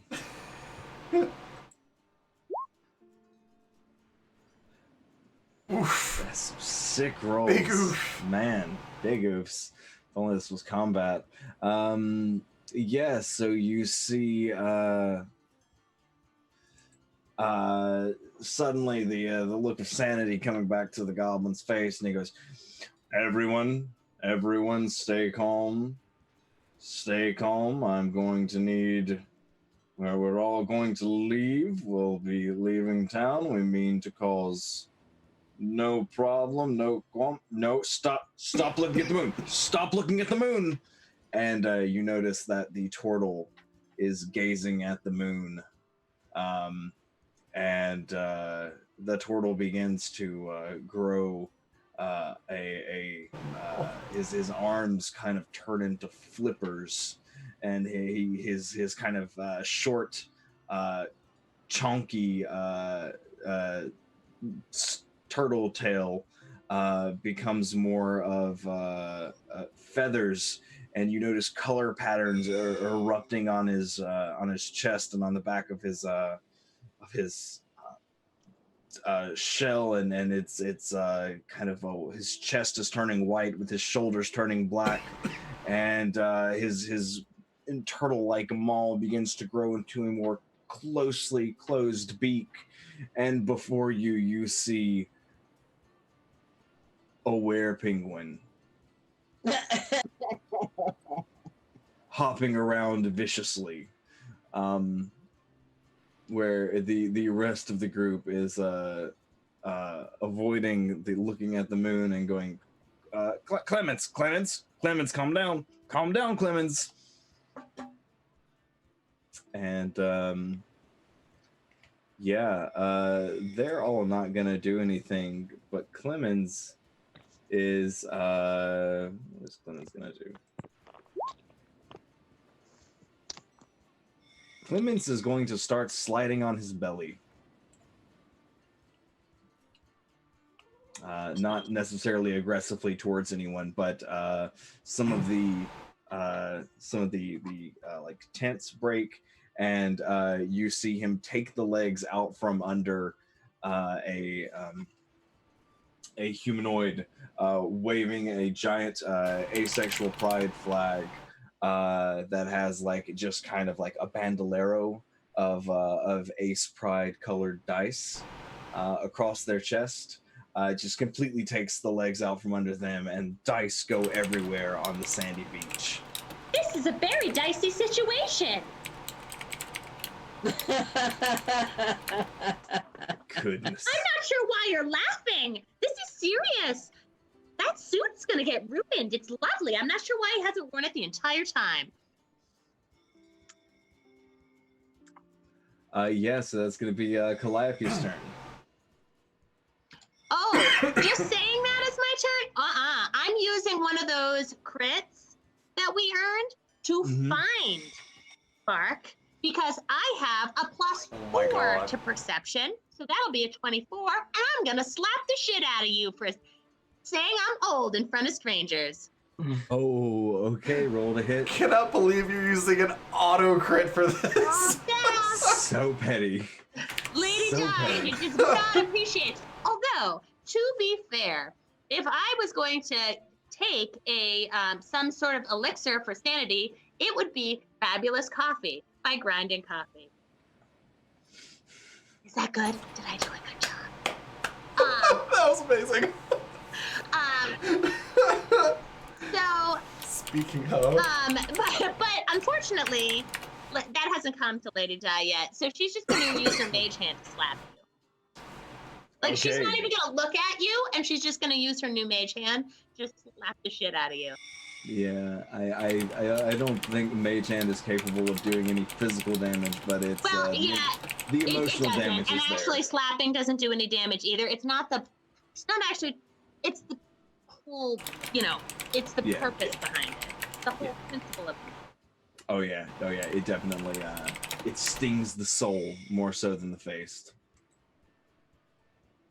Mark's just gonna be like, quietly, because still hiding from everybody else. He's just gonna whisper to herself, like, "My God, she's so petty." Just because I'm old doesn't mean I can't hear you. And I'm old, not deaf. Anything mellow else? like a fine wine. Locrian, we're back to you. I think I'm gonna use my mage hand to help pick up the dice to the for the asexual dice purveyor. Okay. Asexual pride dice purveyor. Yeah. Yep. There's a lot of words all at once. Yep. Can I just do that as a bonus action? Yeah, sure. Okay. I would totally use my entire turn to do that, but I would also like to. I think I'm just gonna. I'm gonna use my light crossbow to try and hit the one of the were-penguins. There's only one were-penguin. Oh, I'm gonna do that to the were-penguin. What are you doing to what are you doing to that lovely bird in the suit? That's ridiculous. Is that a 22 to hit? 22 will hit.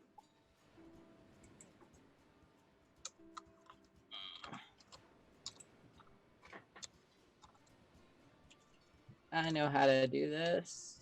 You can just click on the word light crossbow underneath 22 and it'll give you damage. Oh. 10 piercing. Nice. You shoot this penguin in it.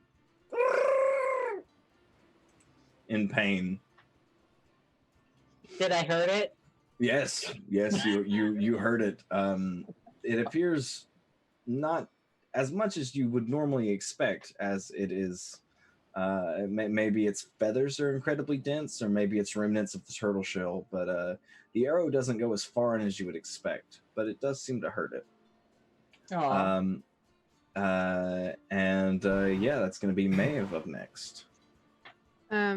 Yes. Miev is going to cast fog cloud, but I'd like to cast it like up in the air to like try and obscure the moon. Okay. Yeah, I think that's gonna work. Is there anything else that you want to do with your turn? That's it. Bark. Let's try to think if there's anything else that Bark might try to do. So I've got two options in mind. Um, there is the more logical one, and then there's the more amusing one.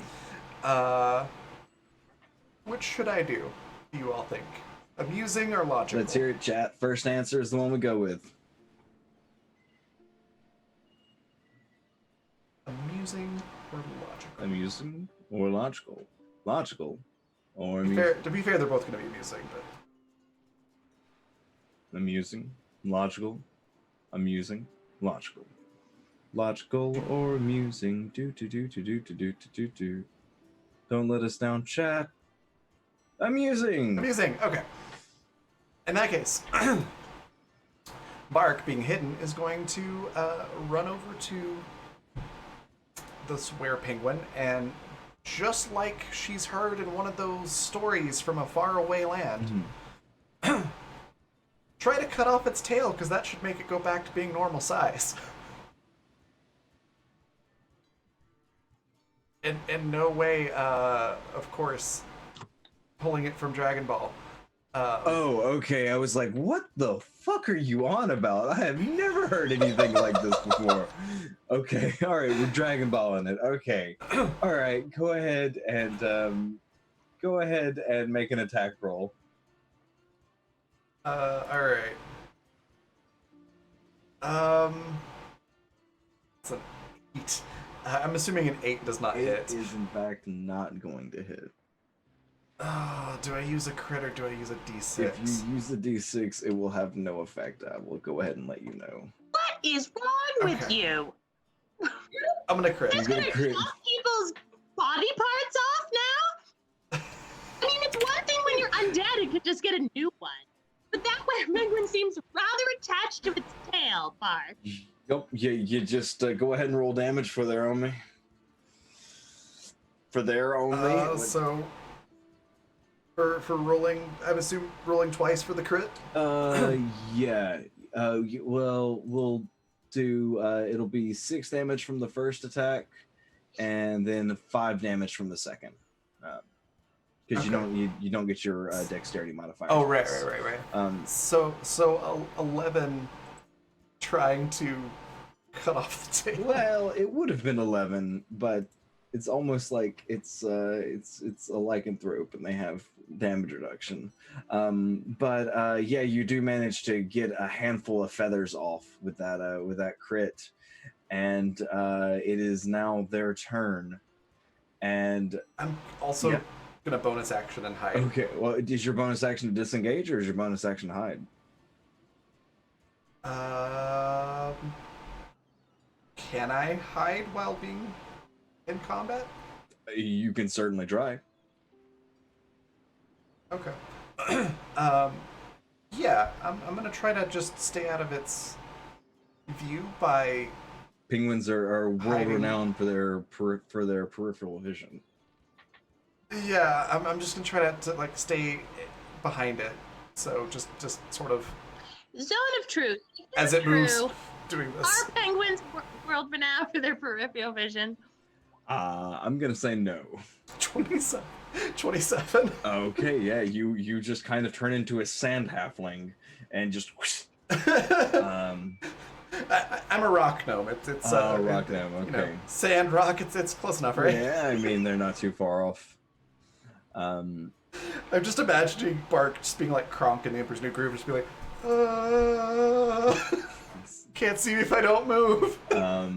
Yeah, and with that, it's back to their turn, and the fog cloud has fully obscured the moon, and you see this were penguin beginning to revert back to its turtle form, as it holds its bleeding, slightly shorter now turtle tail. It goes, ow, ow, ow! I think something bit me. Was that one of them there jellyfish? Oh, that smites my. Hey, I'm normal again. Oh, this is lovely. Why are we fighting? The goblin goes, okay, everyone. It seems as though we have some explaining to do. Please don't kill us. Yes, you do have some explaining to do, but can I just start with look around? I mean, I know penguins aren't world renowned for their peripheral vision, but the rest of you look around. Have you noticed half the people here are literally undead? Do you think we care that someone is a were-penguin? What I care Well, about is you knocked over somebody who was giving out dice. well, we do feel bad about that. Sorry, Clemens gets a little overexcited when the change takes them. Well, it's fine, dear. Um, I mean, we've all lost body parts and our tempers, and as we've gone along, it's no problem. It's just you can't ruin the story that we're telling here at our lovely festival. Isn't that true? Yeah. Yes, Bart. real quick, just right after I keep wanting to call him a Squirtle, the turtle person, goes, was that one of those jellyfish? Bark is going to come out of hiding, like waving her rapier and going like, get out of here, you duck! Boy, these ducks around here are vicious. They just go around biting people's tails. That was the strangest thing. Sorry about that. The dreaded seagull duck. Yeah, okay. Yeah, is anyone else doing anything? I think we're going to be out of combat. We're going to be out of initiative right now unless there is something that someone else would like to do. I think Locrian's good. Agreed, it's not going to escalate the situation. Nah. I think if they're coming and they're giving us information, I'm not going to escalate. Okay. Yeah, and the goblin goes, well, yes, I suppose it would be a good time to be a little more forthcoming. Though, please, no need for your zone of truth. We will let you know, honestly, our condition. As I'm sure you have guessed, we are all burdened with the curse of lycanthropy.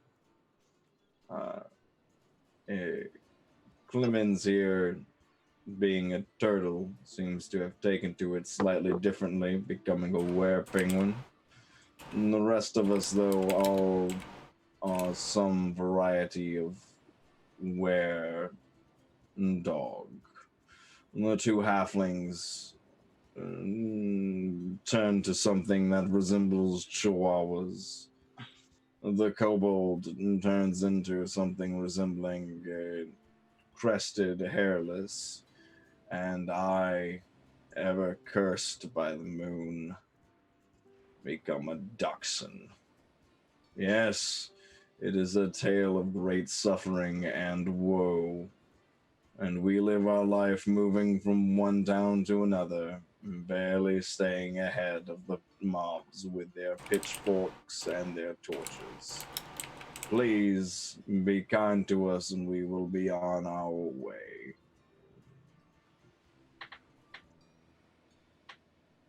Do you Is there think any meat anywhere? Is there a giant stick? Yes. I pick up a giant stick and I throw it. Like go fetch, but I can't say fetch. Make a persuasion check for me. Persuasion or animal handling, whichever one's better. Dirty 20. All right. Yeah, you throw it, and the goblin, like his eyes follow he tries to stay there and continue the conversation, and eventually, after what feels like an endless second, he goes, "Motherfucker, it's a fucking stick! Fucking stick! Stick! Stick!" um, and runs after it. Before getting about halfway there and looking embarrassed and walking back. No need to stick it to them. Eh. Here's the question though. Do you think that being a were-dog has made them less able to hear? Because I thought I was quite clear. This is not a problem. Well, we are used to it being a problem. Well, get over it. I mean, We're, look around.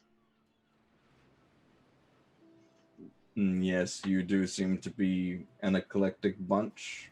I did notice you had a veterinarian. That is comforting. Well, do you need to be in a cage or something when you turn? I mean, sometimes I'm not to be gauche. And I don't want to intrude, but do you need to be like kept up, or are you fine to just go around? No, we're generally very well behaved, aside from he looks a little bashful, the odd I have the best idea ever. incidents. No, you're gonna like this.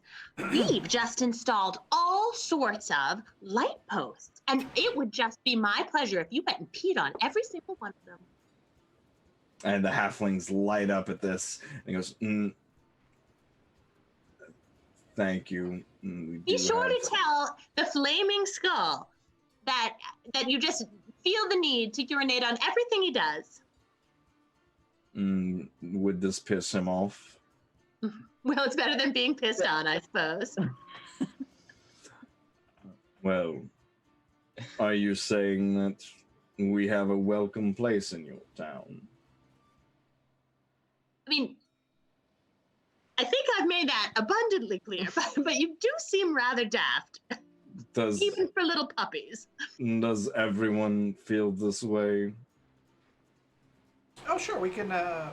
We got plenty of room still. We could put in a dog park for when you're in dog form, and then when you're not in dog or penguin form, you're welcome in the tavern.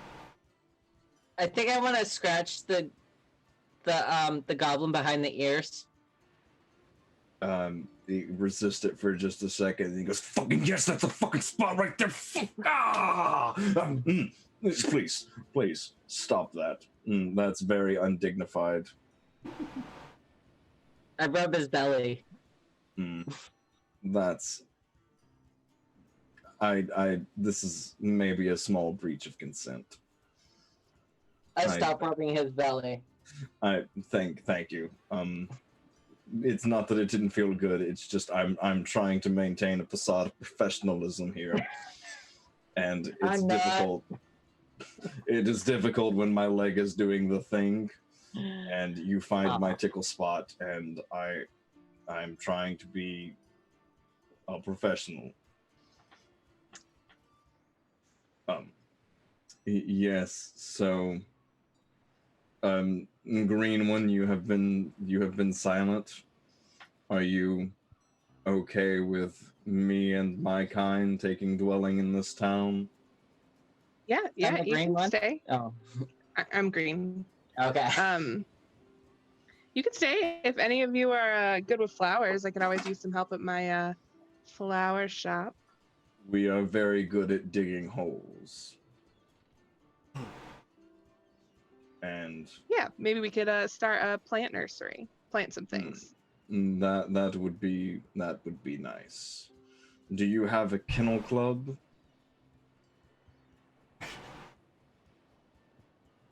We do now.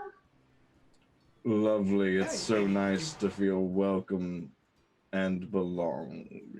But you must have better pants. You have so many pairs of pants, and they're all terrible. So first thing tomorrow morning, you come right over to me, and I will help you find some. And I could even leave a hole in the back, like a flap, where your little tail could come out. That'd be adorable. That would be appreciated. And Adorable. so happy to finally find a place where we are welcome. With that, the fog cloud lifts, and unburdened by restraint, they all change back to their to their like true lycanthrope forms: two were chihuahuas, a were dachshund, a were crested hairless, and a very large were penguin, and begin playing on the beach, having the grandest of old times on this the day of the full moon. Amazing. And that's where we're gonna wrap this session up. It was a little bit on the short side, but it was such a wholesome ending. I just had to let it take its course. I was gonna say, when you have such a perfect ending, Yeah, you just kind of have to go with it. It's like, well, narrative rules versus no, I can't. Why stretch it and ruin the ending? Don't want a King of the Hill of this. But yeah, thank everyone so much for watching. We always appreciate y'all tuning in and catching us. Before we go, we're going to go back through our players and let them tell you who they are, where you can find them, and what their favorite part of the session was. So we're going to go with the same order that we started in. Locrian. Hi, I'm Cat. A cat named Schrodinger, or Cat and Schrodinger, depending on the platform. And I play Locrian, and you can find me again Friday at Where Things Go South on this channel. Is that all Excellent. the things? Did I remember all the things? What was your favorite part about this session? Oh, favorite part about the session. I really like just dumping the flea. No, the pig ears on Bark. Just like putting the pig ears on Bark. That was a fun moment that I'm glad I got to make happen. Excellent. Also our community one shot. You're running a game Friday night as well this week. Yes, we are planning on doing a community one shot on Friday evening. Awesome. What system did you decide to go Mountain for? Daylight. Eastern Daylight time. I wanna do, it's like a one pager by Grant Howitt called No More Room in Hell. And it's it's like a multiplayer, multi-GM, like everybody who's a player is a GM, and it's kind of like a revolving who's controlling the storyline right now thing. Awesome. That sounds That sounds really cool. great. Yeah, so if y'all are free, you should definitely check that out. If you want to sign up, just shoot me a DM on Twitter or Discord, and I'll get you in the game. Lady Di, same question. So I'm Calliope, and you can find me on Twitter at Calliope. I have to say that my favorite part is a shout out to Face, because I really like how you're role playing Niev, and like it would have been super helpful to be able to get that necklace, but it was so much more narratively interesting to have Niev slowly forget why they were there. And so that was my favorite part, was sort of watching the idea crumble before Niev. And so I thought that was really great role playing. So good job. Oh, Yeah. thank you. Yeah, it's always games are made, and games are won and lost on character choices like that, and you did an absolutely fantastic job with that one there, Face. Speaking of Face, who are you? What was your favorite part, and where can we find you? Yeah, I'm Face. You can find me on Twitter at GameFace. And I really appreciated that moment as well. And I appreciate the prompt, Stan, to roll like a memory check. I've been wanting to figure something out like that, and I keep forgetting about it. But I also, but I also super love the were animals, and penguins are my favorite, and I about died when there was a were penguin. So Excellent. I'm so happy. And Raven. Yeah, my favorite part is the bickering back and forth between Di and Bark. That was so much fun, especially in the Zone of Truth.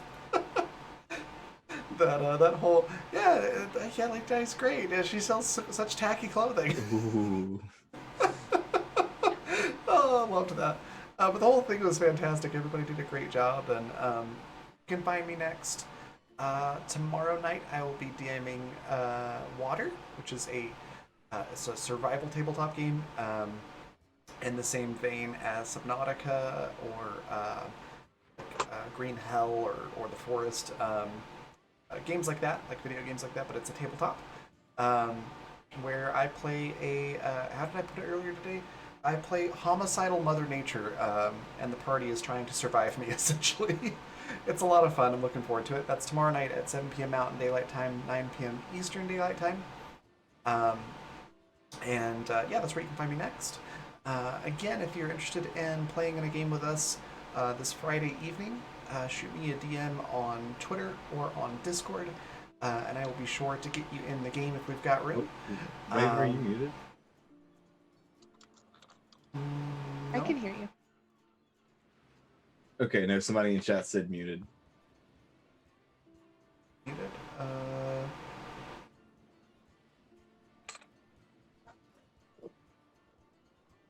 not sure. It's showing that I'm talking. Okay. People is generally I think that's pretty what they're- accurate. Okay. Yeah, sorry about that if you're not Oh. hearing me.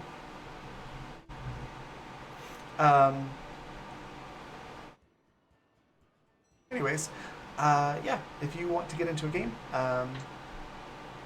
shoot me a DM, and I'll get you in if we've got room. We're gonna go on a raid here in a minute after we hear what Zan's favorite part was and where we can find Zan next. Yeah. So while Zan's doing that, think about what our raid cry should be for our raid. I'm Zan. You can catch me at the links that I just dropped into chat, insanitygaming.com, if you are interested in my services as a professional GM or content creator.